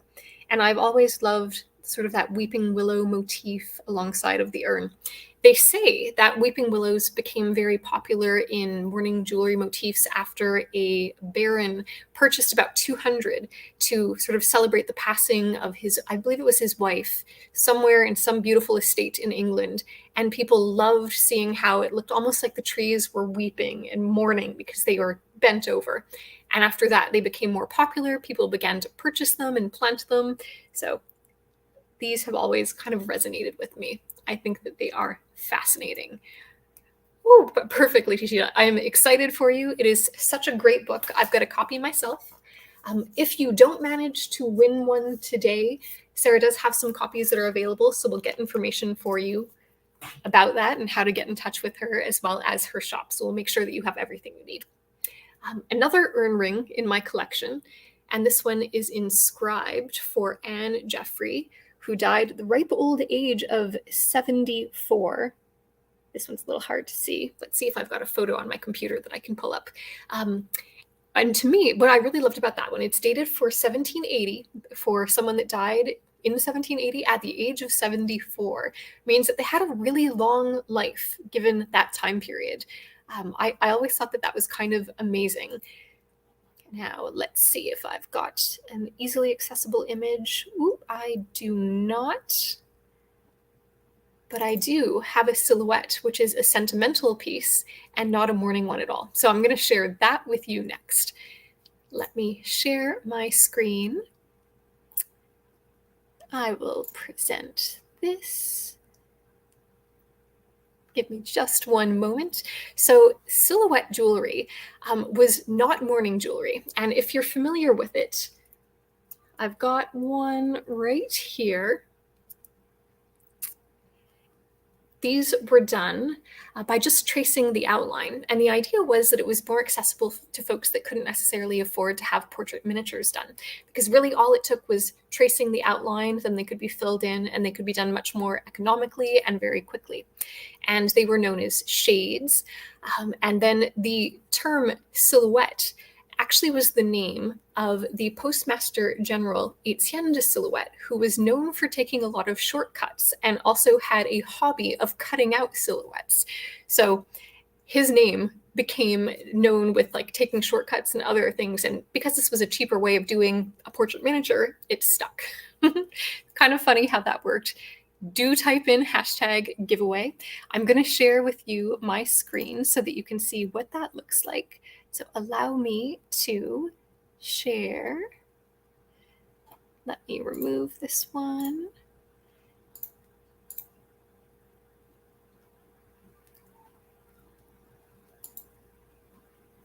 And I will bring up an image that I've got ready to go. Almost ready to go. And then the last thing I'm going to share with you is actually something that I bought from Sarah, and you will understand when I explain what it is. So here we go. We're going to share my screen and bring up this. So this is that silhouette photo. I hope that you're seeing it because I can't see my screen right now, but hopefully you are seeing this. And it is quite detailed. You can see the ruffles on the gentleman's collar. You can see his hair. You can also see the nose as well. And I'm going to stop sharing. Now let me know you can't see it. Okay, I'm going to try it again. Thank you so much for letting me know. Okay, I am sharing, and there we go. I'll grab my second device to see if it actually comes up this time. It's a bit tricky when you only have one screen. And we will see what you are seeing. Hopefully. There we go. I don't think you're seeing it right now. This may not work very well. Here we go. Hopefully you're now seeing it. So this is a silhouette, as is known because of Etienne de Silhouette, our Postmaster General that liked to take shortcuts, and all the fine details. All right, now the next thing I'm going to show you while I'm sharing screen is something that I purchased from Sarah to add to my collection. And this was a photo in a locket. And when I saw it on her feed, I just about stopped dead in my tracks. And I'm going to show you why. So here's the locket. It is a gentleman. And this gentleman looked strikingly familiar to me. It looked familiar because to me, it was the spitting image of my now husband. And I'm going to show you a video of this locket overlaid with his LinkedIn picture because he doesn't like to be online. And you tell me if you think that it looks like my husband. I had to buy it, obviously. Let's share my screen again. There we go. We are sharing. And I'm going to bring up the video. Allow me to play this for you from here. So here we have it. I'm going to show you the overlay. This is the image in the locket. This is the LinkedIn photo. And we'll go back again. Image in the locket. Notice the eyes, the eyebrows. To me, it was the spitting image of my husband. We'll go back one more time. I would love to hear in the comments if you think that this looks similar. To this day, my husband tells me that it doesn't look anything like him. And he's always telling me that I should not show people this photo. But sometimes I like to wear this to work. It's my lucky charm. I see Justine agrees with me. It looks pretty similar. Fantastic. You would think so, right? But no, my husband is actually adopted. He's from Canada, and this came from the US. Tried to do a little bit of research. Doesn't seem to be any relation, although who knows? We all are connected one way or another, aren't we? So that is just a fun piece. Clearly sentimental, not mourning, but it is a fun brooch that I absolutely love to wear. And this is something that I picked up from Sarah. So I met Sarah on Instagram. I've been part of the Instagram jewelry community for a long time. That's where I started, building relationships with people. I would take photos of my collection, often with candy or sweets and other jewelry, and I would post it there. So you can find me at j3n.j3ms, Jen's Gems. That's how I'm known outside of Sundae Baubles. So yeah, that's part of my collection. I'll show you a couple more pieces. Thank you, Lori. Thank you all. There really is some similarity. It's like the eye and the eyebrow. And we won't tell him that I showed you this today. So another sentimental piece from my collection that you've seen before is this one, which has the lovely lamb motif with a gentleman collar and a lady in gold casing. Again, sentimental, but not mourning.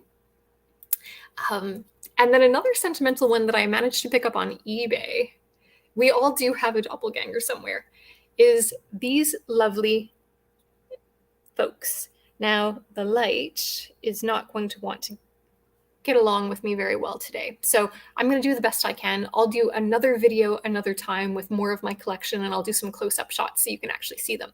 But this one has the plinth, and there's actually two hearts that are side by side. And we've got a figure in red and a figure in blue. When I initially saw this on eBay, I thought, oh, this reminds me of my twin sister and I out frolicking. But when it arrived and I could actually see the detail, it's very clearly an amatory piece. And there's ivy and some other motifs around the outside that suggest like relationships and faithfulness. And it was actually common that men would wear pink back in like the 1820s. So they were often depicted as wearing pink, and the women would be depicted wearing blue. There is another wonderful resource. His name is Hayden over at the Art of Mourning, who also took a look at this one for me and gave me his thoughts. So if you are looking for a great resource that has more examples of mourning jewelry and other writings too, check out theartofmourning.com. Yes, Sherry-Ann, I do have an identical twin. She's probably watching right now. She's developed the jewelry bug too. Yep. Lucky for me, we have had lots of fun, but now she lives a little too far away. All right. And let's see, what else can I hold up that will be easy for you to see? Maybe we'll look at some Victorian pieces. So as we saw, we've got the sort of very early mourning pieces that moved into kind of the Georgian, Rococo, Regency, later examples that have quite beautiful depictions, and they follow a lot of the neoclassical style. And then with the Victorian, there's a lot of focus on black, the black for mourning, jet, onyx, as well as the pearls, which often meant tears. And so this is an onyx and gold piece that I've managed to pick up locally at a wonderful little shop that I've got locally that sells jewelry to benefit a hospice society. And this one also has a nice hair panel in the back. It was repaired in antiquity because it's got what you would expect to be there in terms of an older hinge, but the catch is a safety catch, which is just a smidge later. Oh, I see Sarah's back. So I'm going to add her into the stream. Sarah, I've had some fun showing them the wonderful doppelganger for my husband that I bought. Saw. It's so nice to see him again, and I think that your husband is the spitting image of him. Right? I am sure. Yeah. Right. I love finding antique photos that look like my friends. It brings me so much joy. And you have to take them home. It's wrong to leave them. Exactly. Join you. Indeed. All right. So I think we are ready now. Let's see. I didn't see any new questions come up. Oh yeah, let me grab my trays just in case people do want to see things held up. Perfect. Okay, let me see. I'll be right. And we've got Sarah's contact information that is scrolling at the bottom, but what I'm also going to share is her Etsy shop. So let's skip that clicker for a moment. You can also find her on Etsy at Weeping Willow, and she will share with you the details on how her sales work when she returns, but you will be dealing directly with her. So you will pay her directly and she will ship to you. So more to come on that. But I will leave this up for a little bit until she returns so that you can always find it. And I will also put her links into this video. So if you're looking for a way to contact her, to find her Instagram, to find her shop, you'll be able to very easily by coming back to this video afterwards. I'm back. Perfect. All right. So I didn't really decide to do things in any particular order. So I'm just going to start, and if I think the way that we'll do it, you can put in the comments if you want something, or certainly if you want to see other views of it or you want more information, let me get my Etsy Perfect. shop. And that way I can also, read the descriptions that I've written, which makes it a lot easier. All right, let me start with, now I have to share my screen again, or do you guys see this? You will need to share it again. Okay, not a problem. Perfect. And then to claim, please, if you want to see something, you can ask questions and I'll watch for those. But if you want to claim something, please say sold, item, and the first person that we see on my screen is going to be the person that is going to be the buyer. So right. Okay. And so just so everybody knows up front, I take Venmo in the US, obviously, Venmo and Zelle. I take PayPal. I can do wire, receive a wire transfer, and we can talk about that. So, you can, any of those ways, I can take a personal check if it's in the US as well. I will do a layaway if you're interested, and the layaways are 3 equal monthly payments. Now, if something is, let's say, over $2,000-3,000, I can stretch it out. Usually, that's not a problem, and I'm happy to do that for you. And what else do we need to know? I guess that's it. I mean, I ship very quickly. Everything will be nicely wrapped for you. And if I have any extra information, like about the family, for example, or anything extra that I don't really go into now, that I can send that along with the piece or email it to you. So let's get started. I'm going to show you, I'll show you this ring that we had talked about. I showed it in the talk, the ring for Beatrix Lister. And I want to try to not make a mess of this screen. Oh, am I sharing or no? Not yet. No, you will. Okay, I'm not yet. Okay, never mind. Okay, let's see here. For me to share, I had to kick you out. So now that's okay. That's not a problem. Let me go and do that. Share screen. Okay. Entire screen. Okay. All right. So here we have, let me get rid of that. Okay, so I'll play the video, and then I can also pull up, so I can tell you about it as well.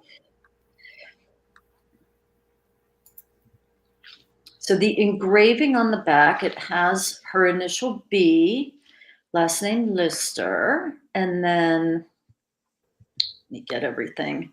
Sorry, guys, if I'm blocking. I don't know. You guys tell me, you have to tell me if you can't see things too, because I'm getting a little bit of a different view here. But, okay. All right. So it's engraved B. Lister, OB 28th November 1774, AET 52. So died 28th November, age 52. And it has, like I had mentioned before, it has woven hair, it has amethyst and pearls. Everything is original. Now, I found a lot of stuff about her. I don't have to bore you with that. I will tell you that I can send it all along with this if whoever buys it. And the ring is a US size 7.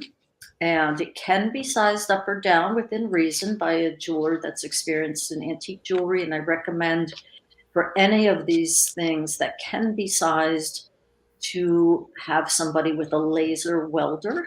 And it should not get wet. None of this stuff should get wet. And let's see. This ring is, wait, let me get, I think I'm offering a little bit less than my Etsy shop. I will tell you. Okay. And we've got Jeanette in the chat who says she's got some Lister family members way back in her family tree, which is kind of cool. That's very cool, especially if you're related to Beatrix. So that ring is $2,175 US. Okay. And if anyone needs to see more details or anything, just let us know and Yeah, we'll. absolutely. Because I'm just going to kind of move along. Let me get back to my, let's see. Okay. And again, yeah, layaway is certainly available. And I've also just pasted a link directly to your Etsy shop. So if anybody wants to go there right now. Yeah, you can see more views for sure. Yes. So now this is a super large, I mean, you know, I had talked about the neoclassical sepia miniatures being bigger in size than, especially with the rings, than one would have found earlier because they had to house these, you know, wonderful scenes. This is a pendant. It's always been a pendant. It's all original, but it is pretty much the largest one I've seen. I have a few others that were probably not meant to be worn as jewelry. This is for sure, but it's double-sided. And on this side, it says, "Lo, angels, guard thy sleeping dust." Okay. And you have the woman at the urn, and the bird is the soul, and there's initials. And then there's nothing written on the page of the book, but here she is walking with a gentleman. Perhaps that is the person who died that she's with. And the book, oftentimes, I know in cemetery iconography, the book will refer to the Book of Life. So that could be what's going on here. And you see the lovely town in the background. And that one is, that one's 4,000. And that's very unusual to have this big size here. That one is actually not in my Etsy shop. So I've got your email address scrolling. If anyone wants more pictures or video or to see the details up close, don't hesitate to reach out. And I've also never seen one that large or like double-sided with that level of detail. It's incredible. Yeah, it's really incredible. I have another that I just got, another double-sided one that's also quite large. Maybe I'll just actually show that now. That is also, let's see, where is that one? I agree, Lisa. Definitely museum level piece. Let me see here. Double-sided. Okay, here we go. This one is lovely. It's double-sided also, and it's large, not quite as large as the other one. It's gold, 1790. She's looking at a portrait. You can tell it's a portrait of a man that she's holding. And then on this side, she's weeping by an obelisk. And you have the weeping willow, you have applied hair for the ground. You have an enameled border in white, embellished with gold. Now, the back has, on this side that you're seeing, there are a few of the pearls and one of the little pieces of gold wire that has come loose. I have not attempted to open it to restore it. To me, that's sort of not that huge of a deal. Let me play this again so you can see this side. She has a dog, as we mentioned, loyalty, and the motto is, "Though absent, not forgotten." And you also see cypress trees in the distance. Cypress trees are cemetery trees that feature also in mourning jewelry. And this one is $2,900. Beautiful. And I love how three-dimensional the second side is too, with the plinth and the Yes. pearls been applied. Absolutely beautiful. Yep. Okay, so moving along, let's see. I'm going to show this one because this is actually a later piece. It's from 1921. It's French, and it's got curls, 3 curls tied together with a white ribbon. There's so much glare because the glass is quite domed, but it has a name, Yvonne, and the date. And that one is $350. And that one is in my Etsy shop. It also has the name of the hair artist in Paris. He was quite well known. I think he had exhibited in London and even did some work for Queen Victoria. So there's a bit about him on my Etsy page if you want to go and look at that. Okay, let's see what we have here. This is to hang on a wall, and I actually can hold this up, but I'll play the video first. This is a watercolor miniature. It's an amatory piece. So you've got Cupid. He's a little blue for some reason. And there's a little, I added the loop to hang it. But it is, I think, copper. But it's beautifully painted, and you can see roses, which are emblematic of love and passion. Cupid, he's holding his bow, and then you see a flaming incense burner, which is also symbolic of passion and of the flame of love. So this is definitely an amatory piece. There is a little bit of damage along the right bottom, like to the middle, but you can still see quite a bit of detail. And that one is,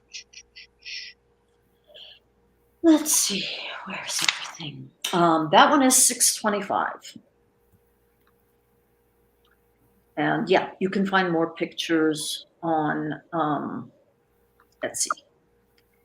And here, as I promised, or as you saw, actually, the daguerreotype. So this dates to about 1845.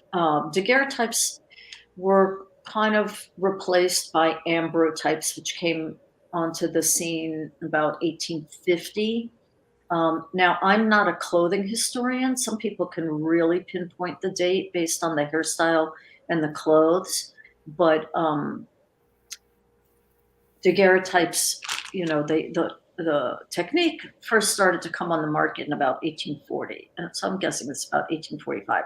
It's a gold-filled locket, and it is, where are you? $4.65. And it can be worn if you just, you know, you can add another ring to the top, or does it? It may. Let me look here. This may swivel enough. This is it, so you can see. I don't know how well you can see, but no, I mean, it's flexible, but it will not turn. So you can pass a ribbon through it and then make a knot and wear it like that. Okay, so there's that. I don't know who he is, but there is his hair on the back.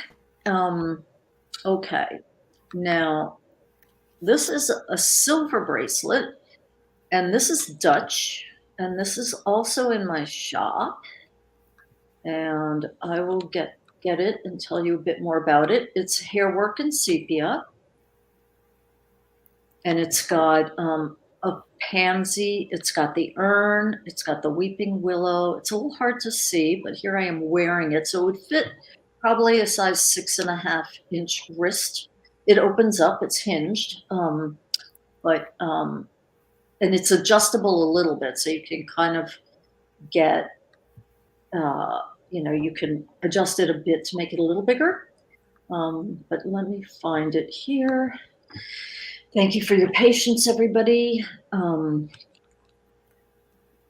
It's a treat to get to see these treasures.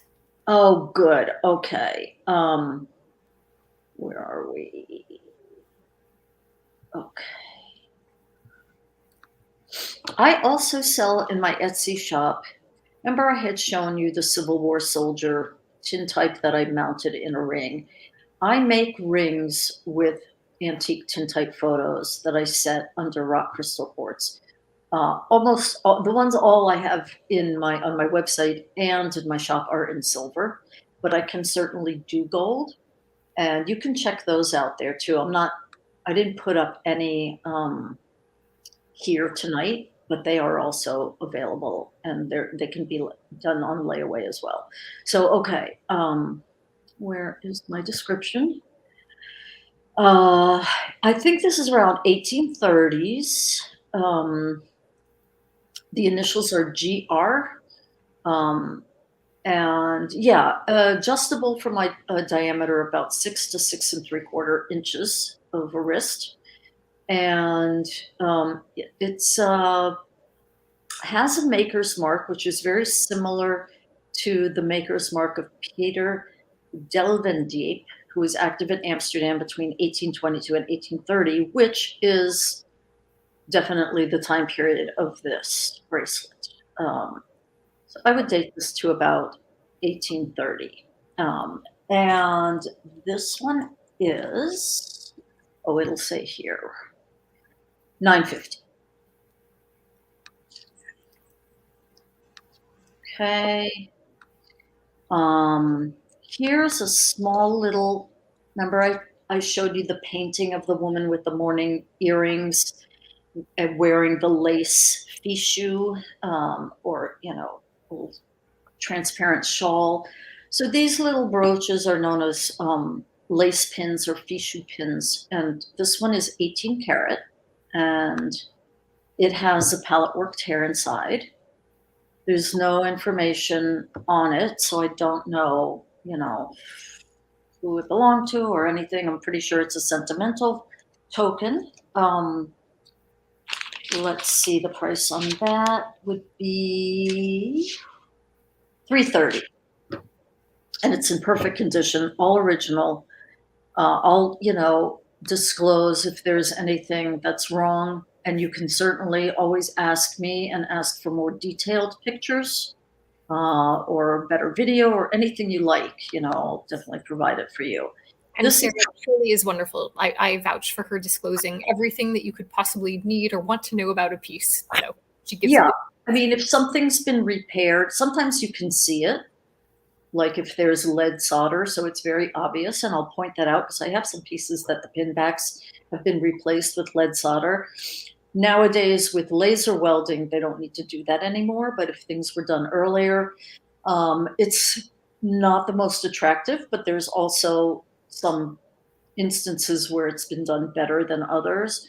Now, at times I've had to take something, and I have a certain guy in Boston who has a laser welder that does my antique jewelry repair, and I've had, certain pin backs or ring shanks thickened up, but I will always tell you, some things obviously I don't know if I bought it and it's been laser welded or something has been done, but if I know, I will tell you. And there's nothing wrong with getting something restored, especially if it's done well. I'm kind of a purist, but I think also like if you want to bring something back to its antique condition in a good way, then yes, sure. If you have somebody that can do it or you can do it yourself, do it. But if you're going to resell it, you should really tell people that. I think people should know that. So Agreed. here's another brooch. And this is beautifully woven dark hair. It's in gold with the initials and then the name on the back, F. McMahon. And I believe this is 15 to 18 karat gold. And this is 570. All original. You can see the extended pin. That's a good indication that it's antique, as well as the findings. There's different, the C clasp that you often see is indicative also of an age, because the clasp that we have nowadays, I forget when that came into use. Maybe Jen, I forget, but much later than this. So there's that.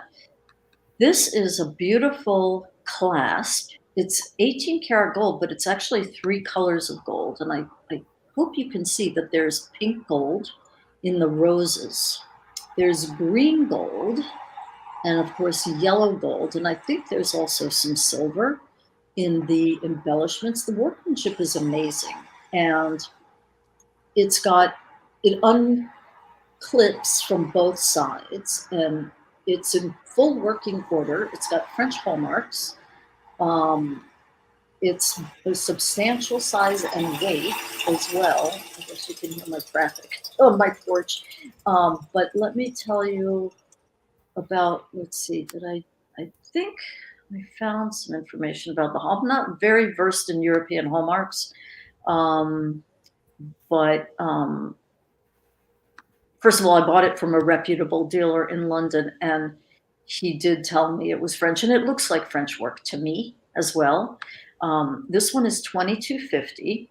Okay, so it is hallmarked for Paris 1782.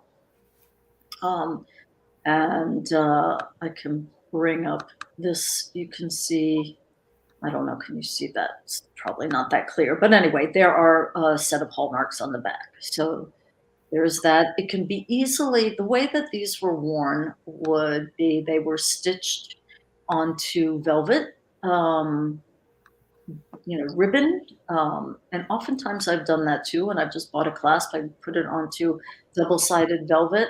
Or they would be strung with pearls or with gold chain. So you can do any of those things. It's up to you what you want to do, but it's fully working. It's in perfect condition. It's a really, really fine piece of jewelry. Okay, so then I have another French piece. We saw this in the talk. This is a hair band with gold. And let me get the information.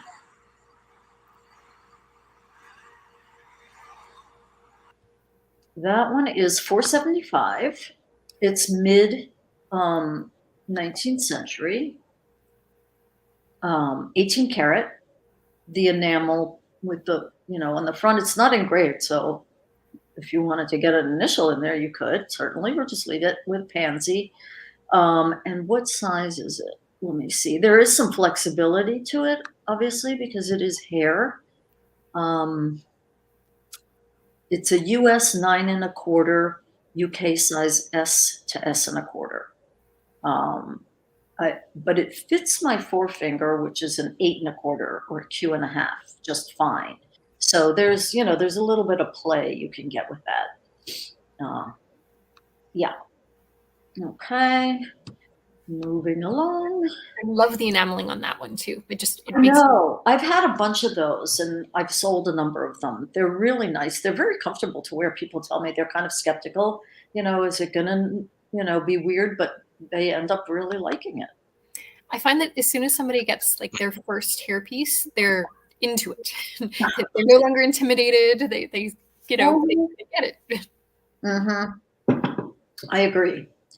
Now, this is a sentimental piece. It's Georgian era, about 1820, with 2 colors of hair and flat cut garnets that have been foiled. So a colored foil is put behind them. They're in a closed setting, as you can see. They're very nice, very juicy. And the foiling gives it this kind of other shimmer, that you wouldn't normally get. This should not, well, I don't think any of this should get wet, but certainly things with foiling should not get wet, because then the foil can tarnish or discolor and, ruin the effect that you get. And certainly I wouldn't recommend getting anything with hair work wet. And that one is, did I tell you the price? No, it's $400, that one. Here is, so I showed you examples of Gothic revival jewelry, very ornate with the lettering and everything. This actually is, in terms of, it's very architectural, and it is very Gothic revival, I think, too, even though it doesn't have what you usually see going on. And let me get you the information on that. It does have, I think it's a sentimental token. It has two sets of initials in there. I don't think it's a mourning piece. Let me tell you the size and everything. It's gold. It's quite heavy too. And it's in good shape. There's a little bit of abrasions to the crystal, but I've not seen anything quite like it. And I think it's really nice. Here we go. About 1825 to 1830. I would date it, and it is a US size 8 1/2 or a UK Q 3/4, and it can be sized a bit. I love how substantial it is in the two colors. It looks like a lover's knot of hair. Right. It isn't, but you're right. It does look like it. It's very substantial. It's quite heavy and it feels really nice on. I might keep it if nobody else wants it. Okay, so I showed you the Islamic carved chalcedony. Let me bring this up a bit bigger. Which folks suggested you try Reddit Translate to see if maybe they can help. But I can't read it. If you take a photo and Oh, there, yeah, they said they I mean, I've asked. I have friends who speak Farsi and Arabic, and they really couldn't make it out. Now, perhaps it's just imitation of Arabic script. I don't know because I don't read Arabic, but it looks like many others that I've seen and even I've had that I've used in rings and so forth. So, but that's a good suggestion, and I can just submit a picture and do it? Yes. Okay. And some folks are asking, what was the price on that last ring?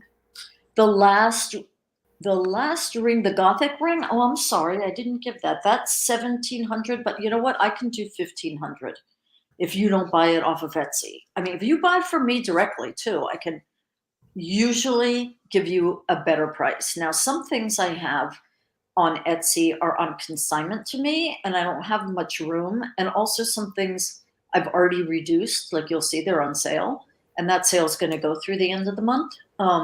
So I may not have as much wiggle room on those, but I do on other things that I own. So that ring I could do 1,500, the Gothic ring. Perfect. I've typed that into the chat for the folks that are here. Okay. And so this one, yeah, I don't have a video of this, but that's the front view. And let me get this out of the way.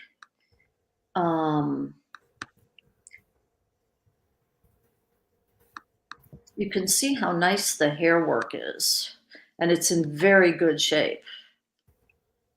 This is the side, so it's open on the back, but it is gold. I believe it's 15 karat. And another side view. You can see now the underside of the setting.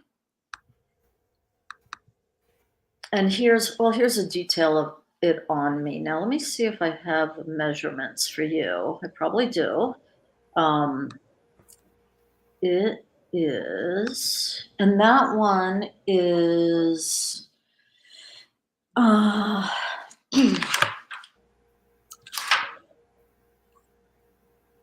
is that? That one's 650. And I'm sure I mean, it fits me nicely. And I think I said I have a 6¼ inch. Yeah, it's 15 karat gold. Mid 19th century, maybe late 19th century. Total length is 6¾ inches, and the width is 7⅛ inch. So it's pretty wide, but comfortable. Okay. What else? Let's move to this set, the mother of pearl.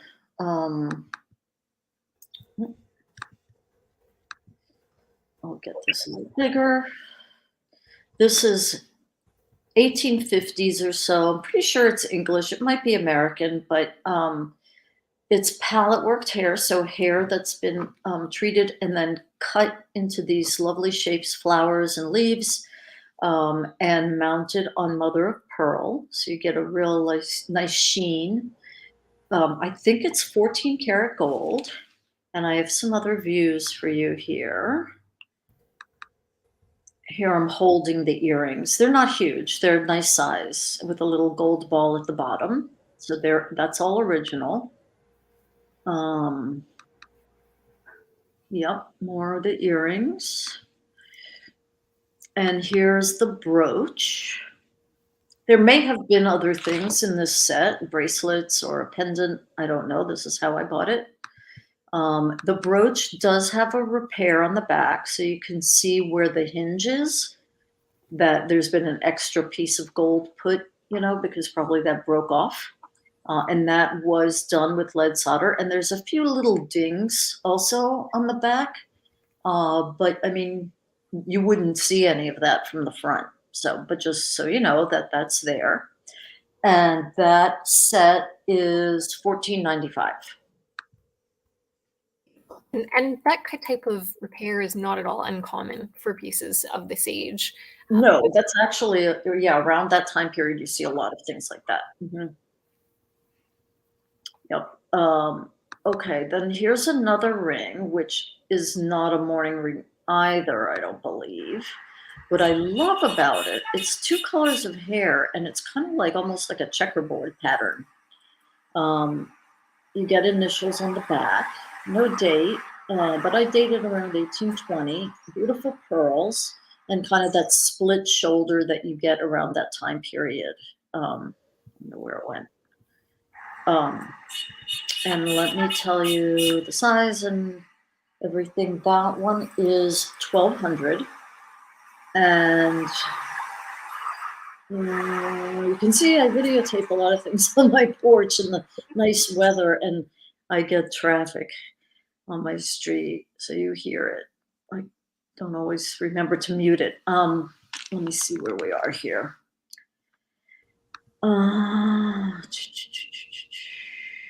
That one may have, the listing may have expired, but I can still get you the information. Yeah, I think it did. So bear with me for a sec. And I'll get it for you.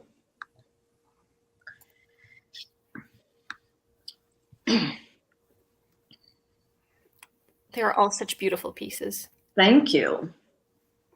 Yeah, this one I bought in London, and this one is size 7.5, US size 7.5, UK size P. This actually earlier than 1820, 1805 to 1810. And it's, yeah, 1200.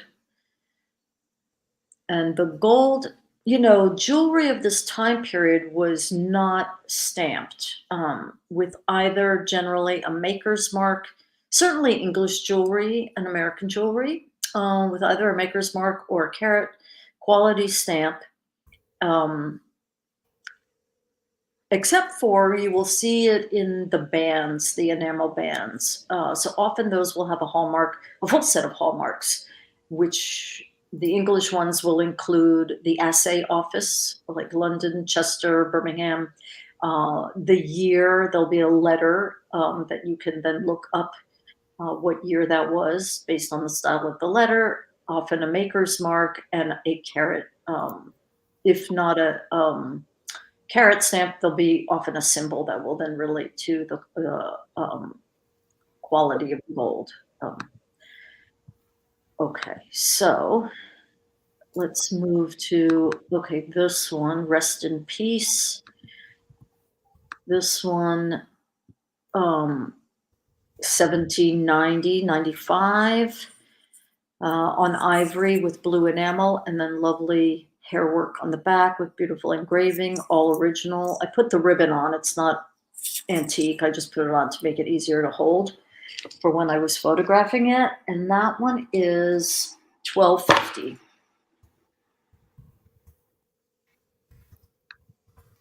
Beautiful. This one I love. I was in London in September, and I got this when I was there. It's a double-sided portrait of this young, I believe, boy with a bird, and then in a gold case. Nice size too.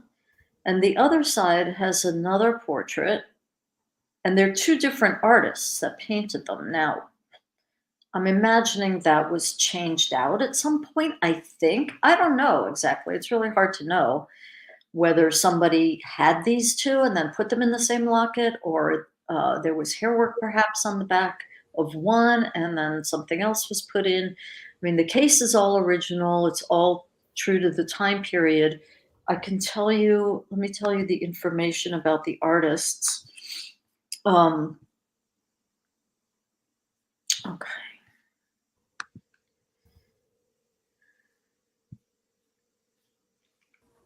And I have a bunch of portrait miniatures. I mean, I'm going to try to show, all the mourning and sentimental stuff. Okay, so the artists are Schmitz, who's German, and Larabur. And the, okay, Anton Guillaume, which means William Schmitz. Maybe he's French, but I don't know. Schmitz is a German name. And then Favorin Larabur, who was French. They're signed. So those are the two artists. There's a little bit of shrinkage to the ivory panel, which you will see sometimes because ivory will expand and contract. It can crack as well. So it's important to not expose it to high heat or, sudden change in temperature. But this is in good condition. And the miniatures don't move inside the case. But yeah, it's a lovely, lovely piece. And that one is $22.50. I love with the bird on the string. Me too. Yeah. There's something about it. It's just wonderful. And Yeah. Sharon and Lori like it as well. There's a few people saying it's wonderful. It is. It's a wonderful piece. Yeah, I was very captivated with it when I saw it. Alrighty, so let's move along. There's this. Now this is Victorian or late Georgian. I wouldn't call it a memento mori piece, but I mean, because skulls are used today. Bikers like skulls. Everybody likes skulls. Why not? So oftentimes, and they could be used also like in fraternities. You'll see them in Masonic jewelry. So this is just a novelty piece, but it's kind of cool. It's 18 karat, and the thing where the pin sticks into the skull is steel, but the pin itself is gold, and the skull is enameled gold. And the way that the enameler did it, they kind of deliberately didn't apply enamel in some places to make it look like kind of a worn skull and left the teeth showing the gold. It's kind of interesting. I like this piece.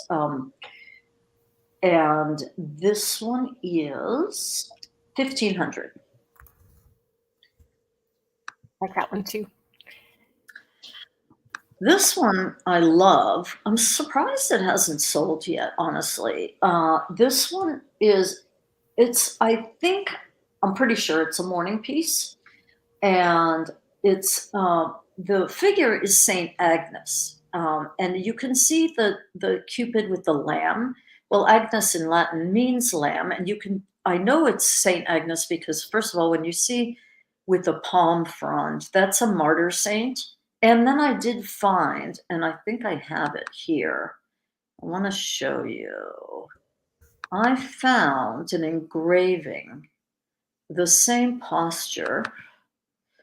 Come on. Oh, it's not opening for whatever reason. Oh, wait, here we go. Okay. I mean, it's the same, basically the same. Mm-hmm. You can all see that, right? Yeah. Okay. So, I mean, yeah, I studied art history, so I have kind of these images somewhere filed in my head. So I sort of knew what it was.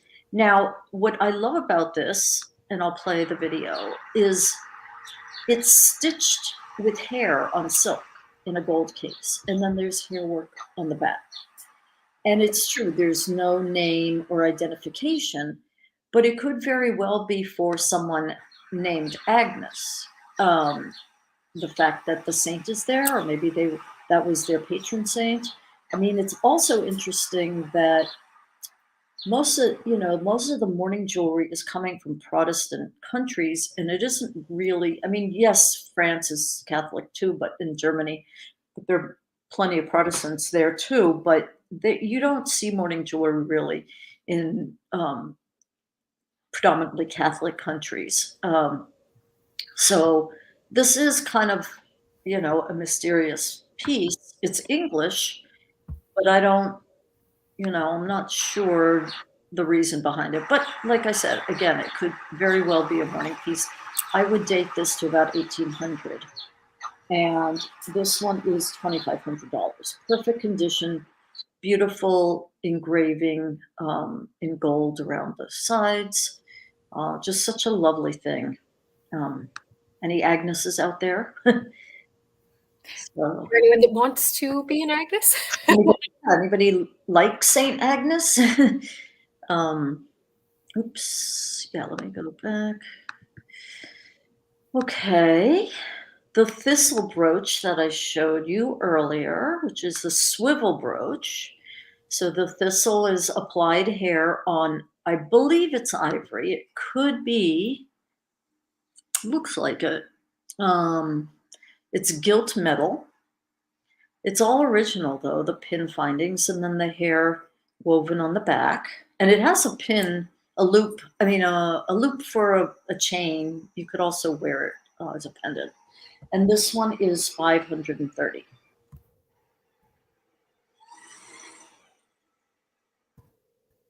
I'm just typing this in for everyone in case they can't hear. That is a really great price for something of that size. That is, Yeah, it's a good size. It's a good size, yeah. I like cufflinks. I don't wear them, but I love them. And I had bought a whole collection of antique, mostly mourning and hair work cufflinks. Now these, I think these are sentimental, but I love the weave of the hair. And these are these silver, or maybe they're low carat gold. I gotta look. They're silver and they're English, and it's on ivory with sepia. You can see. Let me get a better picture of the back, a bigger one for you.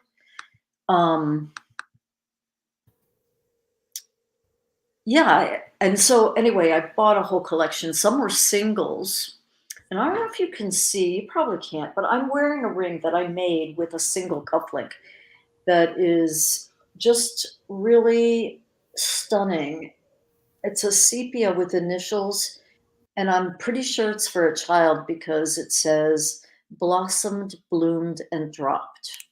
Um, and I've seen sepias for children with a broken rose stem, and it will say nipped in the bud. So oftentimes that will refer to a child's death, and I'm sure this did too. And so I just cut the back off and I set it in a gold bezel and a silver ring. But those are $775. Nice condition. I know people don't really wear them that often anymore, which I think is sad, but I love cufflinks. All right, what else? Where's my list? Did I close it? I did. Okay. Let's see. What have I not shown you? I mean, I have other things that aren't really mourning or sentimental. Let me get to. Oh, I have a beautiful bracelet with a cameo set in gold and very elaborate hair work. wow. Yeah, it's pretty wow is right. Now, I will read to you because I showed it to Bridget of Victorian Hairworkers International, and she said, I have never seen so many hair weaves together in one piece. And I will actually, because I put it in my listing, I will actually read you what she said, which was, it's a finished 4-part braid. Each part has 4 identical flat braids sewn together to make a very dimensional piece in a rounded form. So I'll pull up an image as well. So you can see that. I'll do that in a minute, or I'll play this while I read. The center braid is a different table braided pattern, which is a twist. And then on the outside of each, and the 4 main braided pieces. So there's a braid in the inside, another on the outside, and 4 other pieces and a center braid, which is different pattern, all stitched together. So that makes 9 separate braided pieces in each of the 4 parts of the braid for a total of 36 individual braided pieces sewn and braided together. That is the most individual pieces of braided hair in a single bracelet that we have have on record with the Victorian Hairworkers International. The next runner-up is a 24 individual braids to make a single bracelet. So I didn't know this because I am not, like I said, I'm not an expert in hairworking, or I don't know how to count all the different, I can see the different patterns, yes, but I didn't realize that. And she told me this. So this is very rare and very labor intensive. And this one is, and it's in good shape, and it's gold. It's really nice. That one is 935, which is a bargain. And it's because I've just had it, and I really would like somebody to adopt it. So That is a bargain. yeah, it's a bargain. Someone has asked if they can see the tortoiseshell fly that you have in your shop. Oh, yeah, I didn't even include that, but yes, I mean, I certainly will show you that. That is, you know, tortoiseshell was a popular medium to use in Victorian era. It's easy to mold it. You know, you can heat it and then bend it and mold it, and it's a brooch. I'll play the video. Do I have a video? Yeah, I do. Okay, here we go. Let me see if I can get the video. I can't get it very big, and I don't. Oh, I know where I can get it. All right. Stay with me, folks. Let's see here. I have it.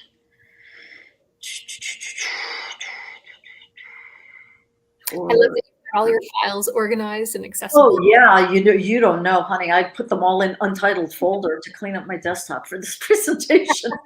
They're not really that organized. I have like the messiest desktop. Okay, here we go. There are a few people that like this one, and sometimes what we do on YouTube is we do an auction. So if you want to give a price, we can start that as the starting bid in case there's a few people. Sure. I'm happy to do that. Yeah, on this is on consignment to me, but this is so the starting, I mean, let's see. I'll tell you what I have to get if I can get this up again. I mean, it's not, this one's not expensive. This is $380. So yeah, I mean, go for it. All right. So we will do a starting bid of $380 on this one. I know there's a few. I love this piece. I think it's great. And tortoiseshell is nice, very lightweight. It's in good condition. The fly is cool. You know, Victorians loved all their natural elements. So there was a whole, you know, florography with flowers, every kind of flower meaning something, and jewelry made of hummingbird heads. And I think it's pretty neat. Yeah. So there's that. Okay. Let's people see. Are asking, what do you think the age is of that one? Oh, I would say that's probably mid or late 19th century. I mean, 18th century. Yeah, I'm not 100% sure, but that's what I would say on that. And it's 2 1/4 inches by 1 1/4 inches.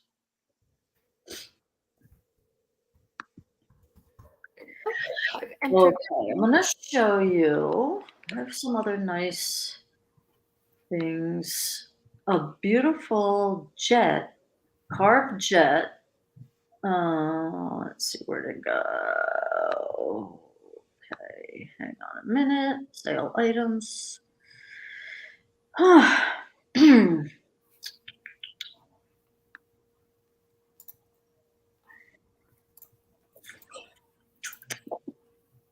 Also, like, yeah, if anybody is on my Etsy looking and they want to see anything that I haven't pulled up yet, yeah, just say so. So this is great. This is carved jet, Whitby jet, it's English, with the hands clasping, a man and a woman's hands.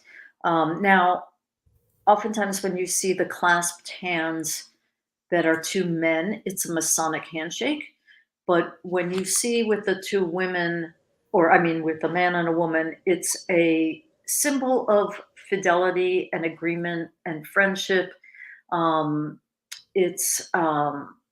It was a motif used in back to Roman era. And you'll often see what are called fede rings, which means faith, of two hands. They were used as marriage rings. Sometimes they will come apart with a heart in the center.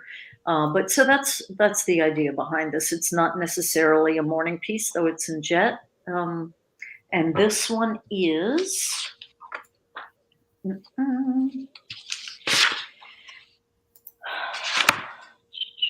$350. Also a good bargain.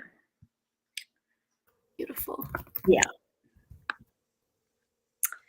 I have a mourning ring in watercolor on ivory, neoclassical, with a woman weeping and an angel. Now the shank, I believe, I'm pretty sure it was later, because I mean, it was done nicely, but I don't think this is necessarily the original shank. So 1795, I would date this not that much later, maybe 1810.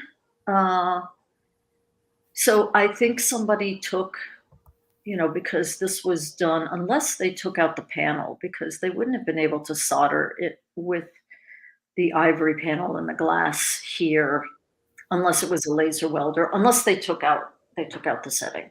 And then, yes, you can just solder it with hard solder on gold. If anybody knows jewelry, you'll know what I'm talking about. But it was, let's see, what size is that one? Let me get that.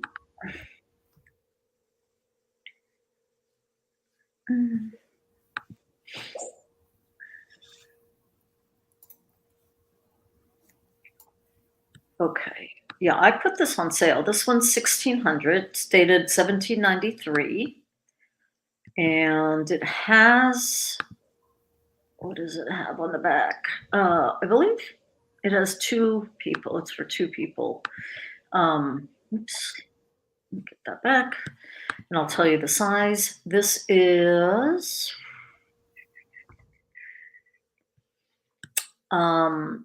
US 6 3/4, UK size N.5.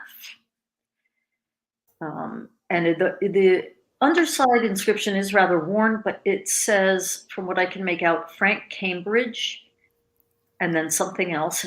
Died 15th of February, 1793, aged 21 years, 8 months. And then, is there something else? No, I guess that's the only inscription. Okay. So there's that. Love the motif on that one too. I know. And I like that it's watercolor, because most of them are sepia that you see. Let's see. Here's a nice late Georgian, early Victorian brooch. I love the shape with the slanted hair panel. And this, it has pearls, natural pearls, and they're graduated, as you can see, to kind of, follow the shape of the slant. This one is $265. Let me play it again. One of the pin backs does have a repair. So, one of the C clasp, and then has a date, August 25th, 95. That was done later. That would be 1895. But the style of the brooch is most assuredly earlier, like early 19th century, 1810, 1815. So, a lot of times these were reappropriated for other things or given as a gift. I have something in my collection that's clearly from the same time period, that's engraved 1904, and there's no way it would be. Mm-hmm. Okay, for people who do like insects, more Victorian goodness, which is a set in 18 karat with, these are natural scarab beetle shells. And I believe these are a type of beetle from Brazil. You'll see them used quite a lot in Victorian jewelry. I've had other things that I've sold with them. The ear wires are new, but they're gold also. And here's the set. It's in great shape with the grape leaves and grape, even vine on the brooch. Here's a reverse.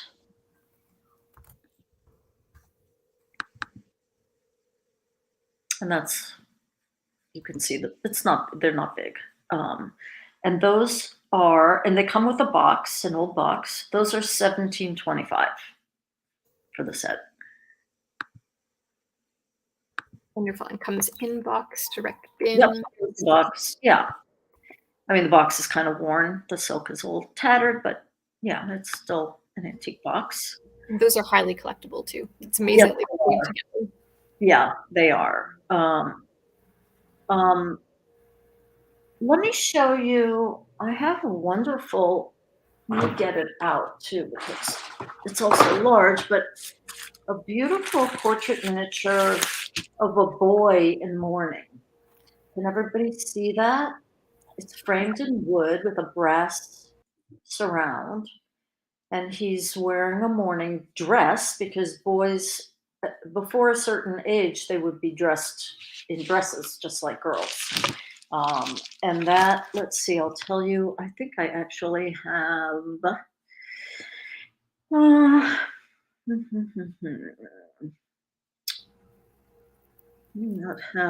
have to go to Etsy to get more pictures, which I can do.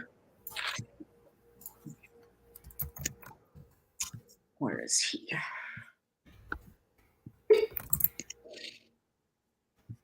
I found also I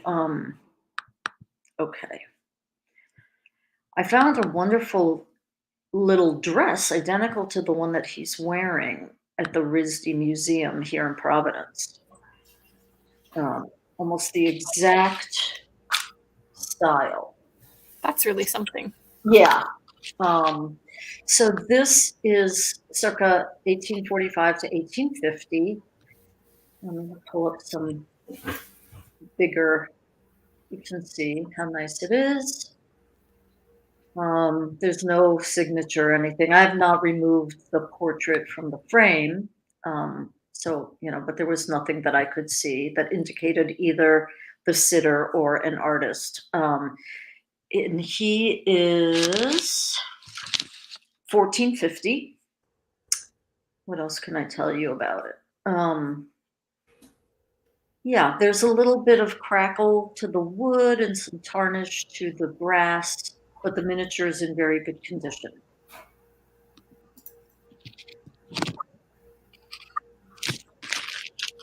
Okay, let's see what else I have here. I have a lot of stuff. I hope nobody's getting tired. It's so many. Never. All right. I know we've got cherub fans, we've got garnet fans, we've got portrait miniature fans, some of everything. Great. How about, let's see. Where's my list? Okay. Yeah, I have. Okay. Yeah, here's something really interesting, which I like. Now, sentimental and mourning things with hair were oftentimes made into other things besides jewelry. They were made into personal objects. And this happens to be a Georgian toothpick box. Yes, you had your gold toothpick inside there on a bed of velvet and a mirror. And it was your personal toothpick. And this is an ivory box with gold embellishments, and then a beautiful, weave of hair framed also in gold under glass. Now you can see a crack in the ivory, but still, it's a really interesting piece. And I've seen perfume bottles set with hair. I've seen thimbles. I've seen so many things now that it's been kind of exciting to discover all these different things that I had no idea would also be made as sentimental or even mourning tokens. I did sell a toothpick box that had a mourning scene with an urn and hair work, sepia scene. But this one is Let me tell you. And this one is for $6.85. And I have two other boxes. I have a sentimental one that I'll show you. And this is sulfide on blue glass, like foiled glass with gold. Again, ivory. A little bit of damage, like I said, ivory can crack. And the inside, what's it got? Does it have the original? I think the velvet is replaced, and probably the mirror too. Well, maybe the mirror is original. But this one is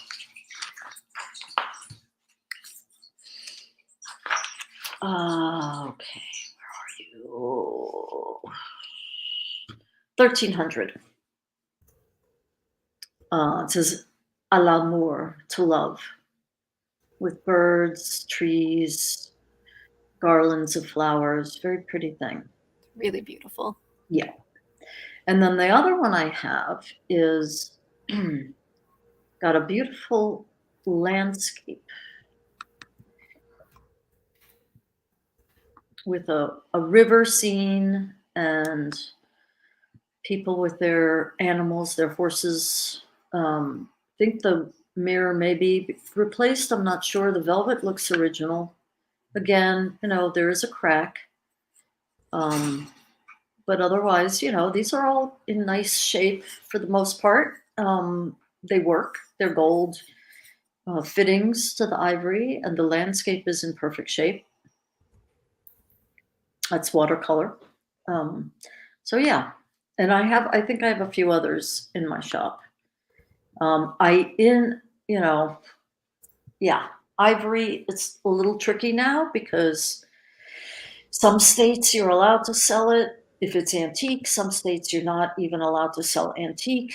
It's very hard to import it. Countries can't export it to the United States. In England, they've just tightened up rules on, selling antique ivory. It's kind of a mess, and it's kind of, I'm all for banning ivory and poaching.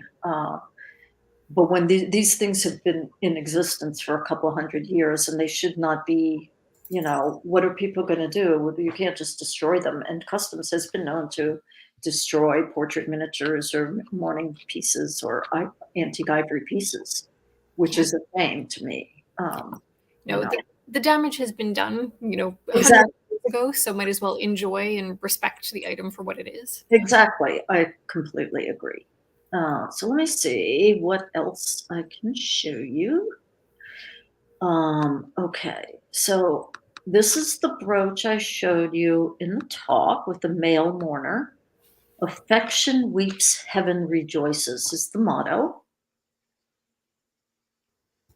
And it says Betty Lanson, and she died, I missed the date, 1788. That's most likely her husband depicted on there. And this is also watercolor, the blue on ivory, embellished with sepia and hair. And this one is 2,400. It's gold. It's in very good condition. Very nice piece. Beautiful. Here's another I love this one. I think it's painted so beautifully, and I think it's so poignant, the way that he is just embracing this urn and his wife is above looking down. Blessed are they that mourn, for they shall be comforted. That's from the Bible. And let me go back for a second, because part of the lettering has been touched up. So shall be comforted looks like it was touched up. It may have worn away. And it wasn't done exactly in the same font as the rest of it. But otherwise, this is an incredibly beautiful piece. And her hair on the back. Phoebe Waller. And you can wear it as a pendant as well. And this one is 3,200. Nice, substantial, large piece. I have not done any research into trying to find who she is, so could be a project for somebody. Yes. This is the one I showed in the talk for a childhood friend. It's German in silver, 1820s, with the broken branch. It's beautifully painted.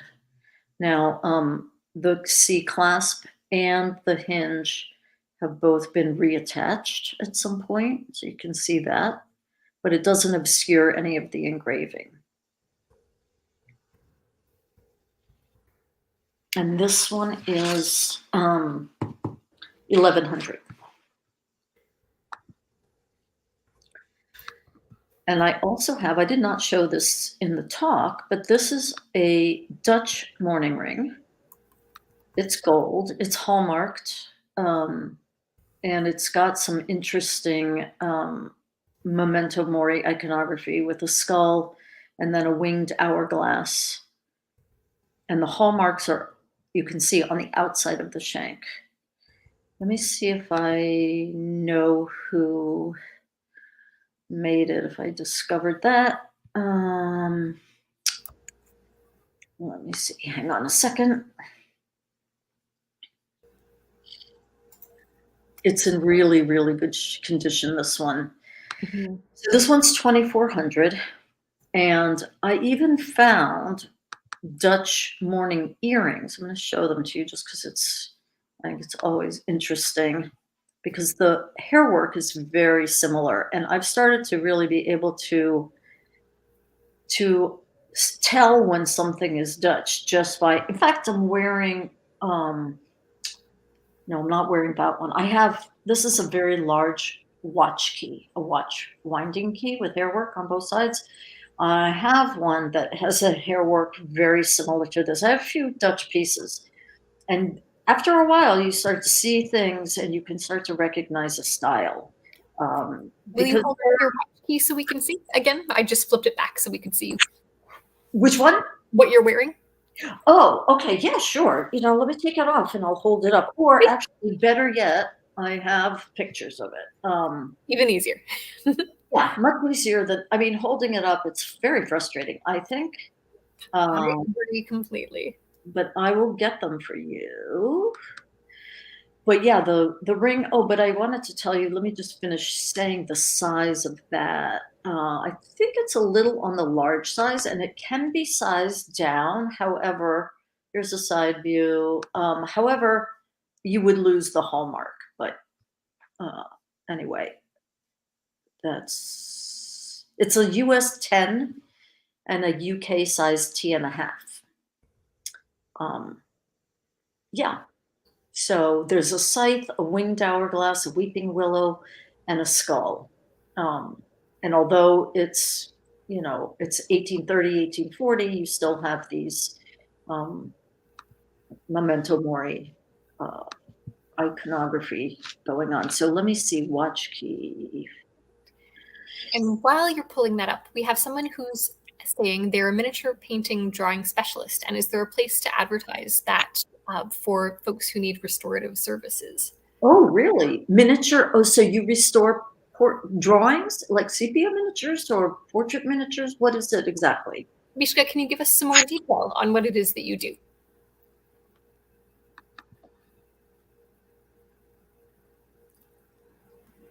And I will let you know as soon as she Okay. more info. I'm going to pull this up.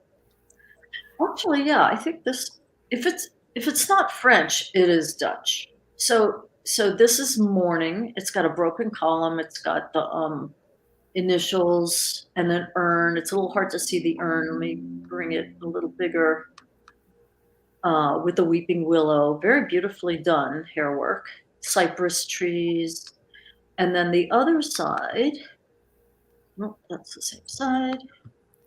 So what I do as a collector is when I get something into my collection, I photograph it and I catalog it. So I make a note, I describe it as best as I can. And if I do any research, even later, I'll add it in. But, the materials and so forth, the dimensions, and what I paid for it and where I got it from. And I think it's nice if you have a collection to have all of this. Because Mhm. if one day you go to sell it, not that I'm planning on it with my collection, but you want to, it's nice to have all of this documented. And then what I do, and I think this is great learning technique or thing to do is because I watch a lot of auctions and I visit a lot of websites and I see a lot of things on Instagram and I'm always searching and I save things that I find interesting so that later I can go back and refer to them if I need to, or if I want to use them in a talk, or if I want to study them or something is a mystery to me or curious to me, maybe I want to ask somebody about it. So I think that's kind of cool to have an archive. If you're a collector of, it doesn't have to be morning jewelry, it can be anything, but to have an archive of related things where you can learn from, because there's nothing like handling the pieces, of course, but seeing good pictures is also key. And in this day and age when we're buying things online, if the pictures are bad and you can't see what it is, don't get it, is what my Exactly. Unless there's a perception clear is. return Is policy. do not buy something you cannot see, Yeah. because, ask for more pictures, ask for a video. It's important to be able to, and, as you get more versed in, the styles and the techniques, and you'll start to see when you can spot things that are wrong, or because people will fake things, but people will also put things together from different eras, which is called like a marriage of things, and you'll be able to spot that the more you learn and the more you see. So definitely good pictures is key. I started off, eBay used to be quite good for buying antique morning jewelry. When I started collecting, it was not expensive, and I don't think there were that many collectors out there. And when there was a good pictures and enough pictures and information, I felt okay because if I could see what was there and I knew what I was looking at least as a jeweler, I was still learning about everything else, but I got some really nice things from that. So yeah, definitely you have to be able to see it. Um, so let me show. I agree. Did I leave anything out on the Dutch ring? Did I tell you the price? You gave us the price. It was 2,400. The size was 10 US. Yes. Thank you. Thank you. Perfect. Okay, so this is a sentimental amatory ring. So hymen is the hymeneal altar, which is the marriage altar. So you'll often see, I think you saw in some of the other images in my talk, this kind of structure where there's, uh, an altar. In this case, it has two hearts that are being crowned by two birds, crowned with flowers, surrounded with pearls. There's nothing on the back. But this is a marriage token. This is not a mourning piece, although it's sepia and hair work. And, sometimes people see these things and they think because of the style or because of the sepia that these are mourning, but again, you have to know your symbology, and know how it's being used in the context, because obviously hearts and altars and flames and garlands and trees appear in mourning jewelry as well. But that's not what this is. So this one, this one is 2,800. It's in perfect condition. And I'll tell you the size. This one's in my shop.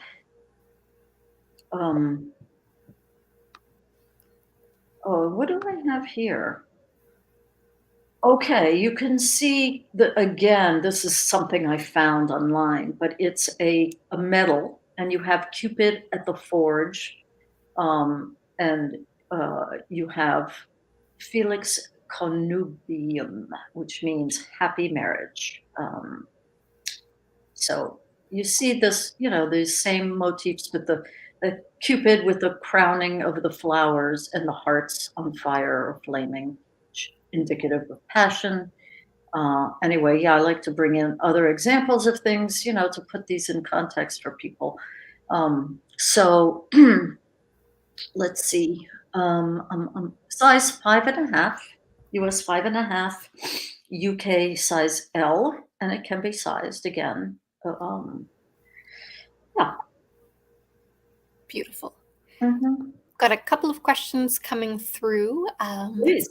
We've got, well, Mishka responded to our question. She says that she does animation cells, but in very detailed miniature painter. She can redraw a dollar bill, webbing in exact detail, and recreates things. Well, how about $100 bill? Right. I agree. Yeah. That's wonderful. I would like your contact information, Mishka. And I mean, share it here. There may be people, I don't know where you could advertise. I don't know if you have an Instagram account. That's been very helpful to me to promote my business. But that might work. I don't know if you have a website. As far as a specific place, I don't really know, but if you can start and build up a business on Instagram. And if you also send me your contact information, once I get back into my account, I'm happy to share your information with people. So, yeah, I'd love to see what you're doing. And I am just going to let people know we do have one more book to give away. So please do enter #giveaway all caps. Yeah. Now, are we good to still continue? People want to see more things? I think so. We've got 46 people still with us. And Sounds then good to me. Okay, one let's of see. the other questions we have is there a must-see in Providence for costume jewelry manufacturing history or museum? That's a great question because Providence was a very big jewelry center for manufacturing jewelry. So for findings and for all kinds of, I mean, not the kind of things we're seeing today, although they certainly, because it was a colonial city and there were, goldsmiths and silversmiths working here.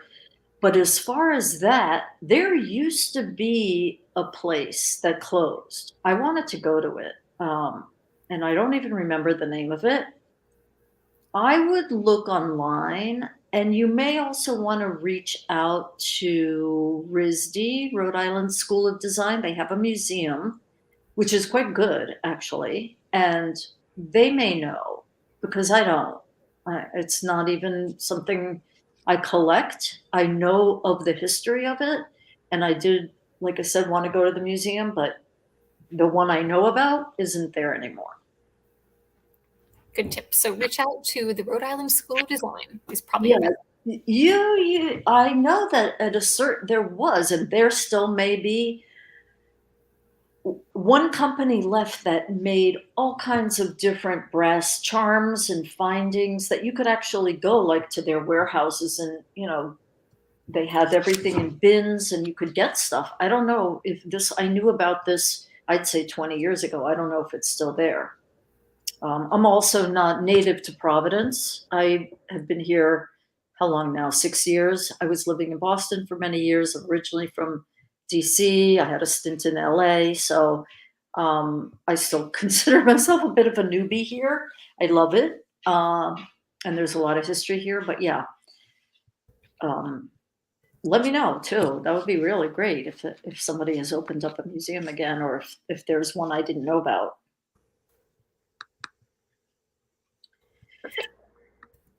Okay, so I'm going to keep going. This is the brooch I showed in my talk with the woman with the garland of flowers and the lambs. The initials Yarmouth 1821. It's in excellent, excellent shape. All original pieces can be worn as a pendant. Lovely Bristol blue enamel. And this one is $22.60. There is, I think, maybe not this one. Let me see. I have it here. There may be a little chip. Pardon me. Can't tell from the photo now, but I want to just verify. No, it looks good. Yep, it looks very good. I guess I'm thinking of another one. Yeah. Okay. Let's see, what else do we have? Let me go to this one, which it's almost, I don't even know how to describe the style of painting, but what it is, it's a watercolor on ivory. The C clasp, I had it repaired by the guy I told you about. So it's done with a laser, so it's very neatly done, but it is a repair. It's an angel carrying a child up to the heavens. So it is a mourning piece. Now, I've seen the same, and I can't recall where, but the same exact motif in varying degrees of sophisticated painting. So some very detailed, and this is more primitively done. But still, you get the idea of it. And this would date to about 1790, 1795. That one is 1550. And you can see, a lot of these were made so that they could be worn as a brooch and a pendant. That was how they originally were. And this is one of them. You said the price was $17.50? No, $15.50. $15.50. Perfect. Glad I double checked. So I almost tacked an extra $200 on there. This is a lovely piece. This is on consignment to me. This is coral, carved coral, and this pale pink is known in the trade as angel skin coral. And it's not a mourning or necessarily even a sentimental piece. It's just a nice piece of carved coral with a gold pinbacks. Let's see what else I can. There was, I believe, a repair to the back that it was glued. Part of this broke and it was glued. But I think it's really nicely carved. This one is $9.35.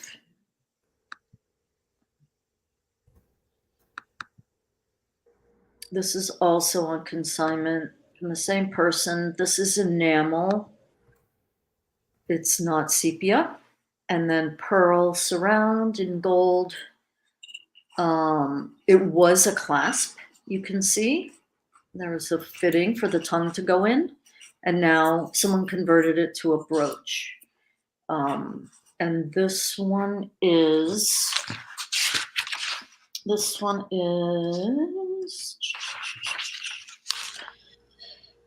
$6.50.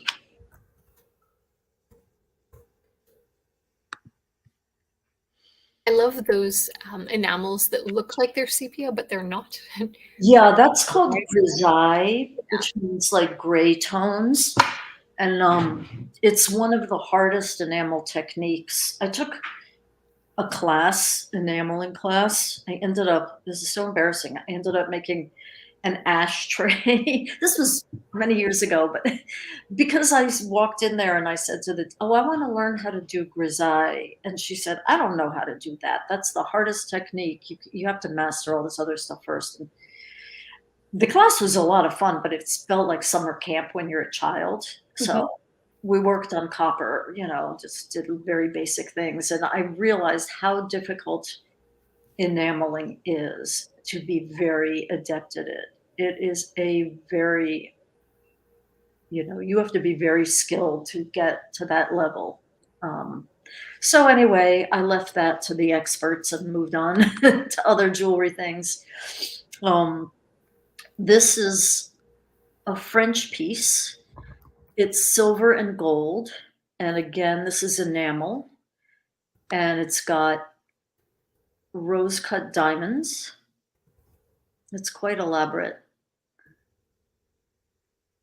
Lovely design on the back. So it can be a pin or a pendant. And this is 2,700, which I think is very reasonable for this, with the diamonds around, and it's in great shape. Mm-hmm. Now this one is also a consignment to me, and I love it. It's a German mourning miniature in watercolor and sepia with hair, but it's in silver. But to me, and also the person that owned it, it looks like a coaster or a wine. But you wouldn't want to put anything like that on there because the moisture would ruin it. So what its purpose was, maybe just a decorative little dish that you keep on a table. I don't know. But I love the miniature. It's beautiful. It's in perfect condition. This is German silver, which is not sterling. You might know of it as 800 silver. So it's a less silver and other alloys, nickel and copper in it. But it's cool. I like it. It's really cool. Yeah, this one's 585. The way the light comes in on the side almost looks like fences, like as if you're actually looking at something outside with a fence around, and the light's hitting it in different ways. Yes, you're right. I didn't think of that, but you're right. It does. Like you're looking into a cemetery. Mm-hmm. Yeah. Okay, I showed you the toothpick box. This is a ring with the garter motif, the belt, for, symbolic of eternity and bond.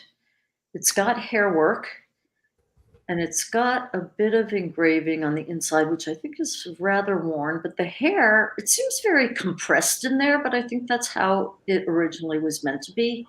Almost like a herringbone pattern. It's very, very nice, and it's intact. And this one, I gotta tell you, the size is let me see. I think this one expired too. Okay, so this one's 430, and the size is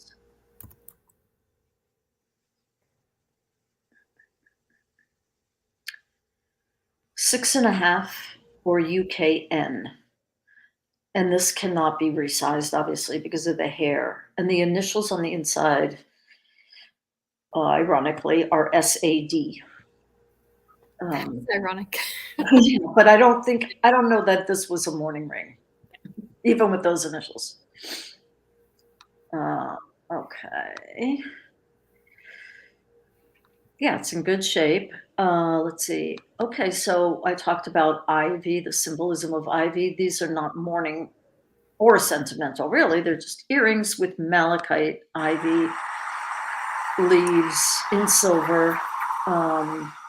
They're Victorian. The ear wires have been replaced by me because either they were broken, I don't remember now, but yeah.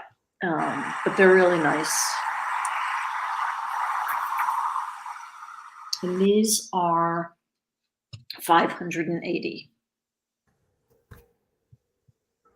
And then, I have something really amazing also on consignment to me. So it's quite large, and I'll actually take it out and show it to you. I don't have a video of it, but it's two pieces that go together.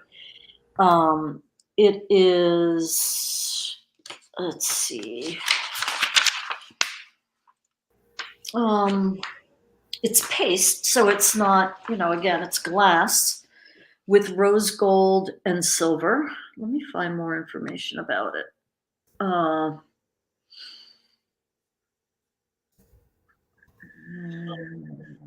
Okay.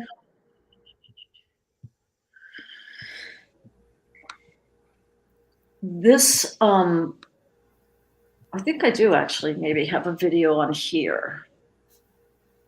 It's pretty substantial. Where is it? Thank you all for bearing with me. Here we go. Okay. So here it is put together, and it just clips. But I want to play the video so you get an idea of the scale. Oh no, I guess that's too small. Wait a minute. Here we'll go back to well, let me show these still pictures, then I will play the video. But okay, so you can see that them apart. This is the reverse. Okay, so you see how it hooks in, and it's very well constructed. This, I think it's French, pretty sure it is. Okay, here's the movie. So you see it's pretty large. It's fantastic. Oh, it's fantastic, and it's fantastic on. It's really, really well done. Everyone's gasping over it. It's fantastic. This one's $2,900 in excellent condition. And yeah, it's French. It's circa 1785. Okay, so it's silver and gilt. So it's gold plated over silver and just silver. I thought maybe it had rose gold, but I don't think so. Yep. Really beautiful. I love it. Barb, I think you could wear it to Walmart. You could wear it absolutely everywhere. Yeah, you could wear it. I mean, really, you know, you can wear, I work in jeans and t-shirts because I'm in my studio a lot. And that doesn't mean I can't wear nice jewelry. You certainly can wear it anywhere. All right. No need to save it for a special occasion. Nope, you don't. Okay. Folks, if you're looking through her shop, do let us know if there's anything specific you'd like to see. Absolutely. Okay, I'll show you some more portrait miniatures. This is a young boy, and he's in a case, so it's not jewelry. The case is shagreen, which is shark skin that's been dyed. It's Georgian era, 1780s, I think. Maybe a little later. You know, sometimes I have to date these things also by the clothing, and I don't always know the dates. But let me see. I probably have that information here. Where are you, young man? Do I not have him? Maybe he's expired also. I didn't renew a bunch of things because, yeah, here we go. Because I knew I was going to be doing this, so I thought, let me just wait. Okay, so what can I tell you about this? Circa 1790. And that, yeah, I haven't taken it out, so I don't know, you know, if it's signed or anything. A lot of times they're not, which is too bad. But it's English, and the case measures 2 1/4 by 1 7/8. It's in very, very good condition. It still has the hooks on the case. So yeah, that one is $11.50. And shagreen case too. Yeah, shagreen case, green shagreen case. Yeah, it doesn't come out easily. I mean, it's adhered in there, so I didn't. I'm sure you can take it out, but I didn't want to disturb it.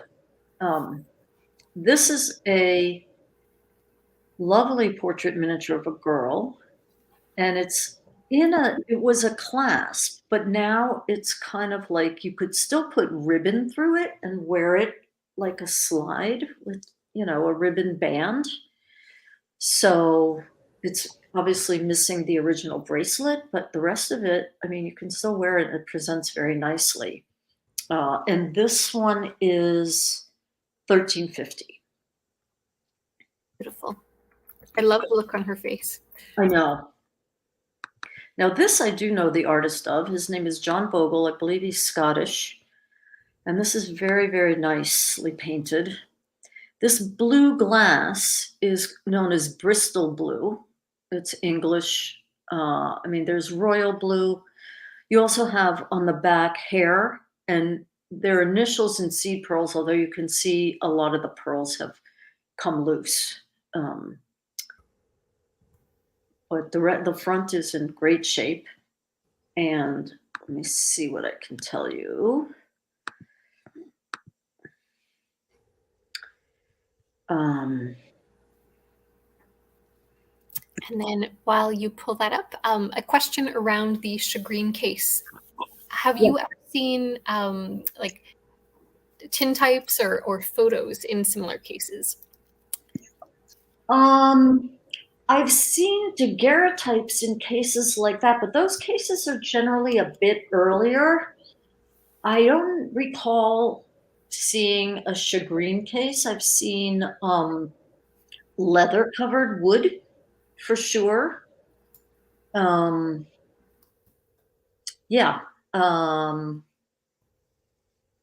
Later photos that are in cases are often in thermoplastic or metal, even wood. So yeah, that's a bit earlier.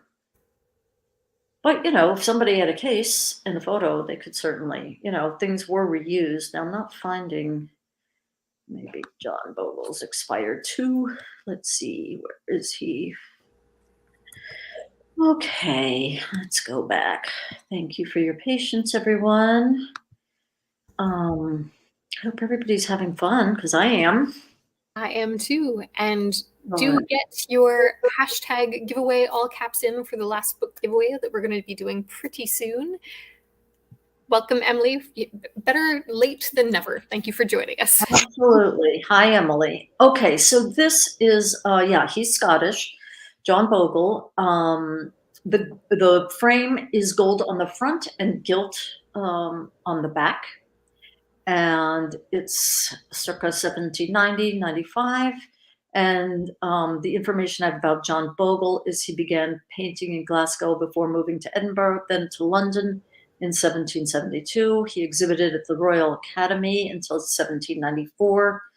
But unfortunately, he died in poverty in Edinburgh in 1803.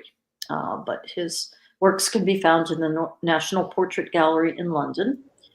And let's see, the condition very good. The loose pearls, you saw that, and then there's a few little flea bites to the blue glass where it meets the inner bezel on the lower left. It is 2 7/8 inches high, including the top ring, by 2 1/8, and it is being offered for $23.50. Very, very nicely done portrait. Beautiful soft tones here in the hair and the face. I like it. I think it's really high quality. You can tell that a very skilled artist did Yeah, that. yeah, you can. Um, so what else do we have? Oh, okay. I like her. This lady, portrait miniature, and she's wearing a kind of turban type, which was a fashionable head or headwear. What's the word? Yeah. 1790, 1800-ish. Again, you have the blue glass, and what you see, the reflections behind it is the metal. If it's metal, it may be foil, but it's patterned. So you have the semi-translucent glass, and it creates, in the light especially, beautiful effect. I think she's lovely. I think she's very well painted. And that is English, and that one is 930. Nope, I'm sorry, 1260. Wonderful. And some questions from the crowd. They're asking if you've ever handled a piece and had sort of a negative reaction or feeling about it, going, don't like this one. I mean, yeah, I have. There's sometimes it's not so much like, I'll tell you, I've had a few things which I've had a very intensely positive, like I could feel the sentiment behind it. Um, Things that I felt that. As far as very feeling the very negative, heavy feeling, from pieces, no, I haven't, but I wouldn't be surprised if somebody has. I think, you know, there's much more to the world than we can see or understand.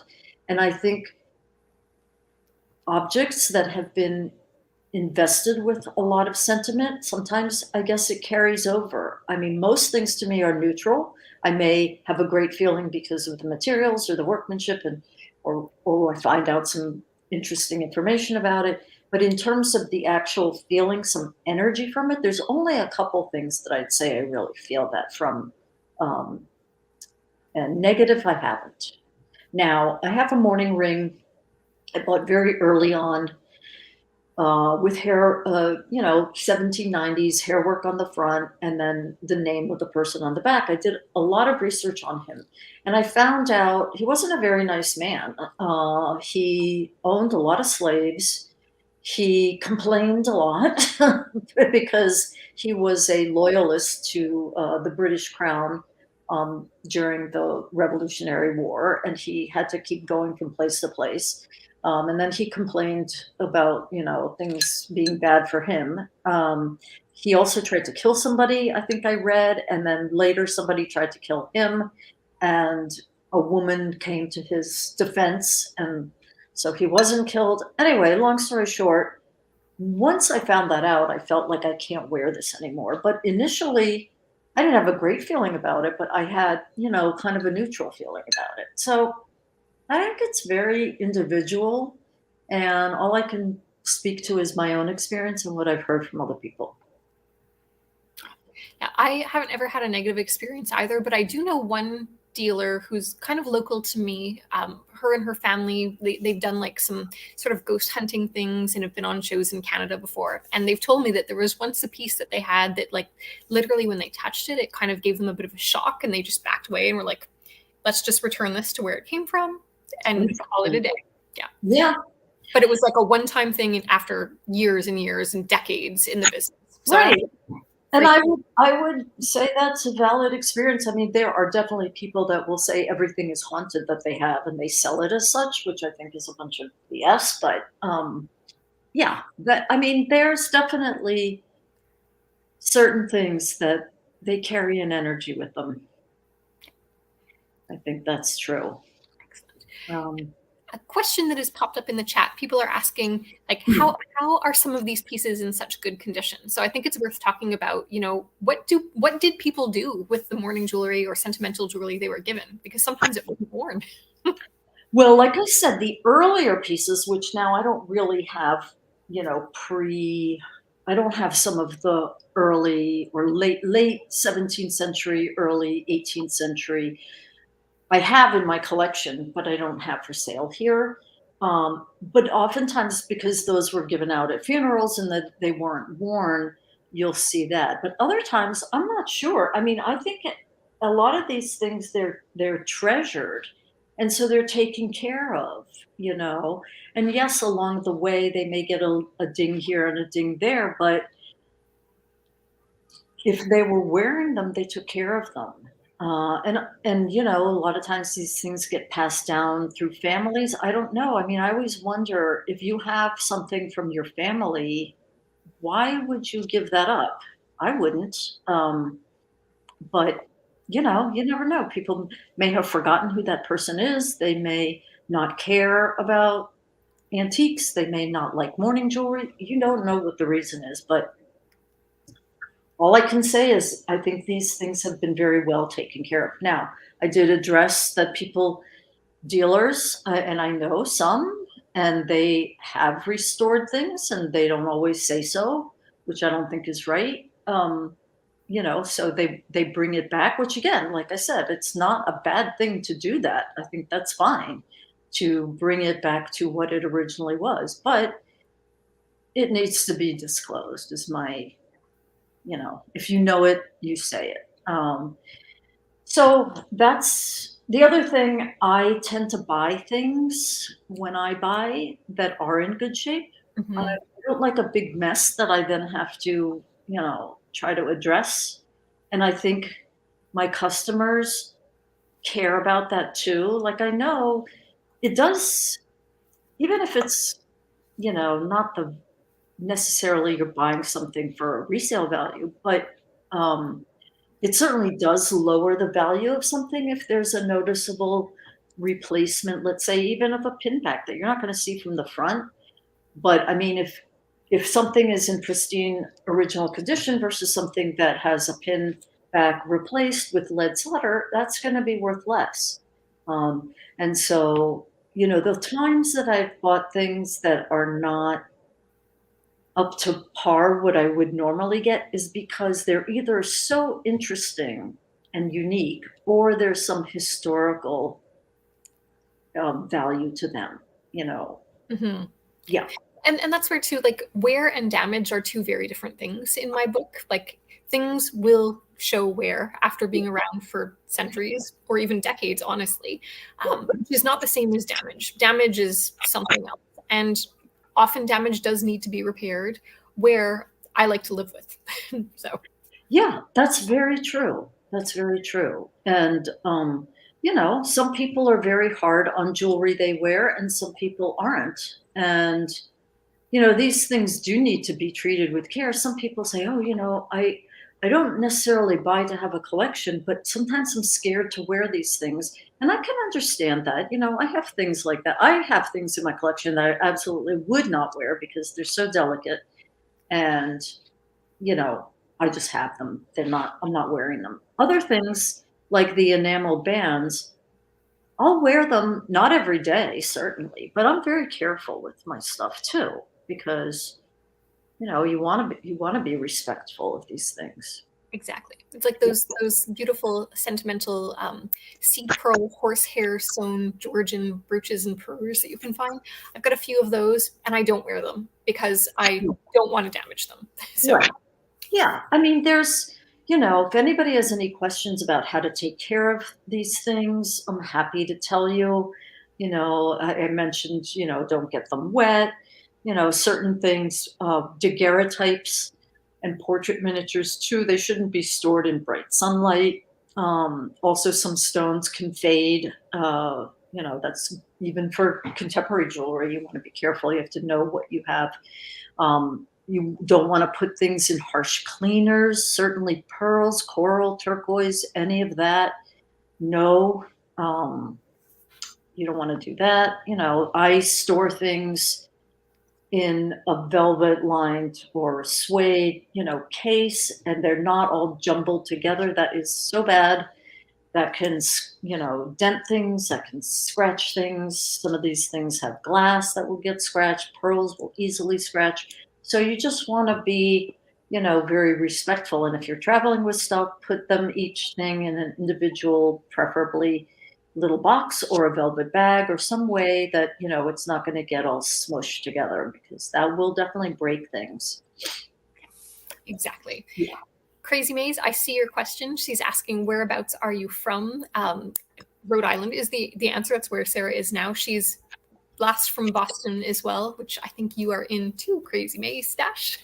Oh, yeah. I'm originally from, I grew up in the DC area, and that's where my mom still is.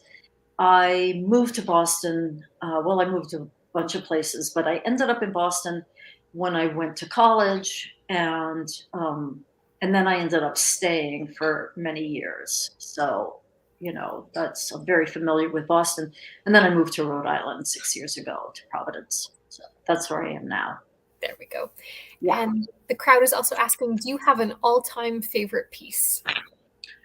Yes, I get that question a lot. And the answer is not really, because I like different things for different reasons. So I have a favorite that I like because of the materials and the workmanship. I have a favorite because of the sentiment behind it. I have another favorite because of all the research I did. So I have maybe a favorite because I wear it a lot. It's really hard for me to answer that.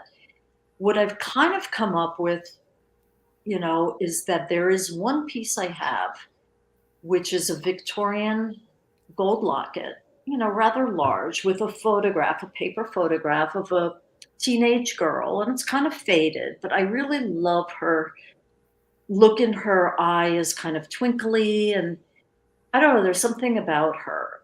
And then there's hair on the back, woven hair, two colors. And around the gold bezel is engraved her name and her date of birth and her date of death.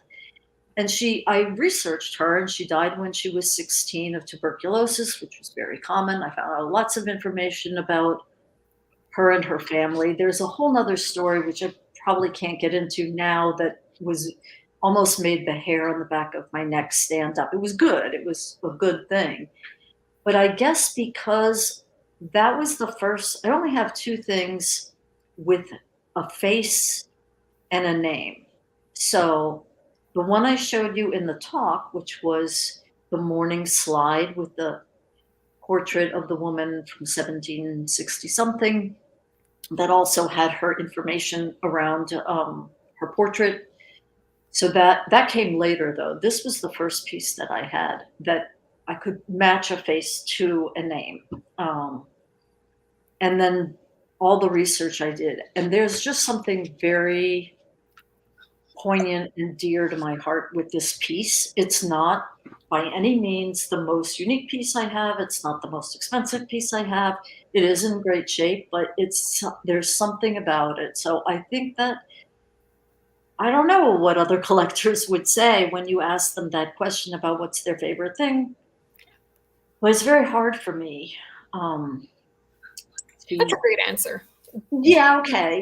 It's a little long-winded, but that is, yeah, that's how it is. Excellent.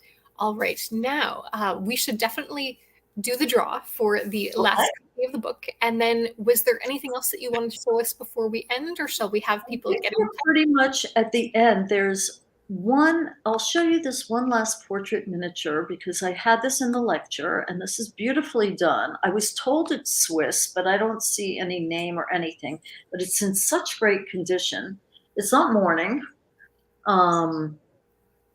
And you can see the hair work on the back. I love it. It's a great size.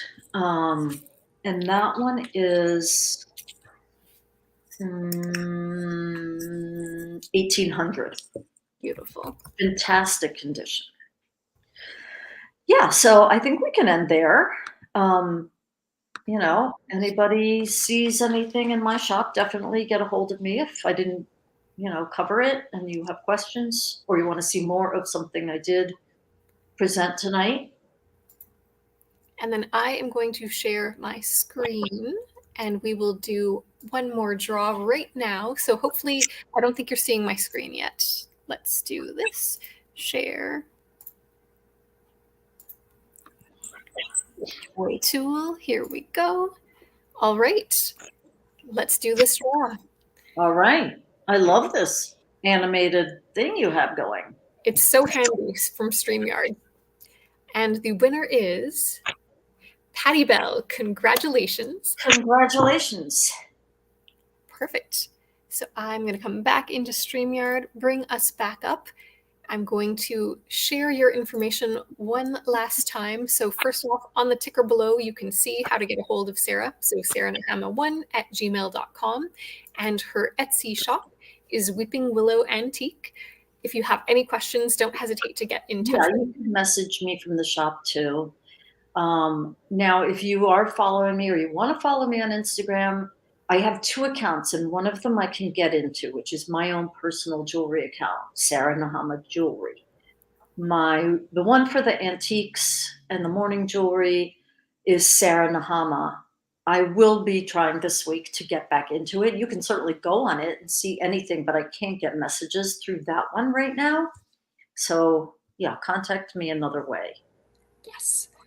Perfect. All right, and I will make sure that I put all of those links on the video too. So if you forget or don't know how to type her name, you can just come back to the video and get that really easily.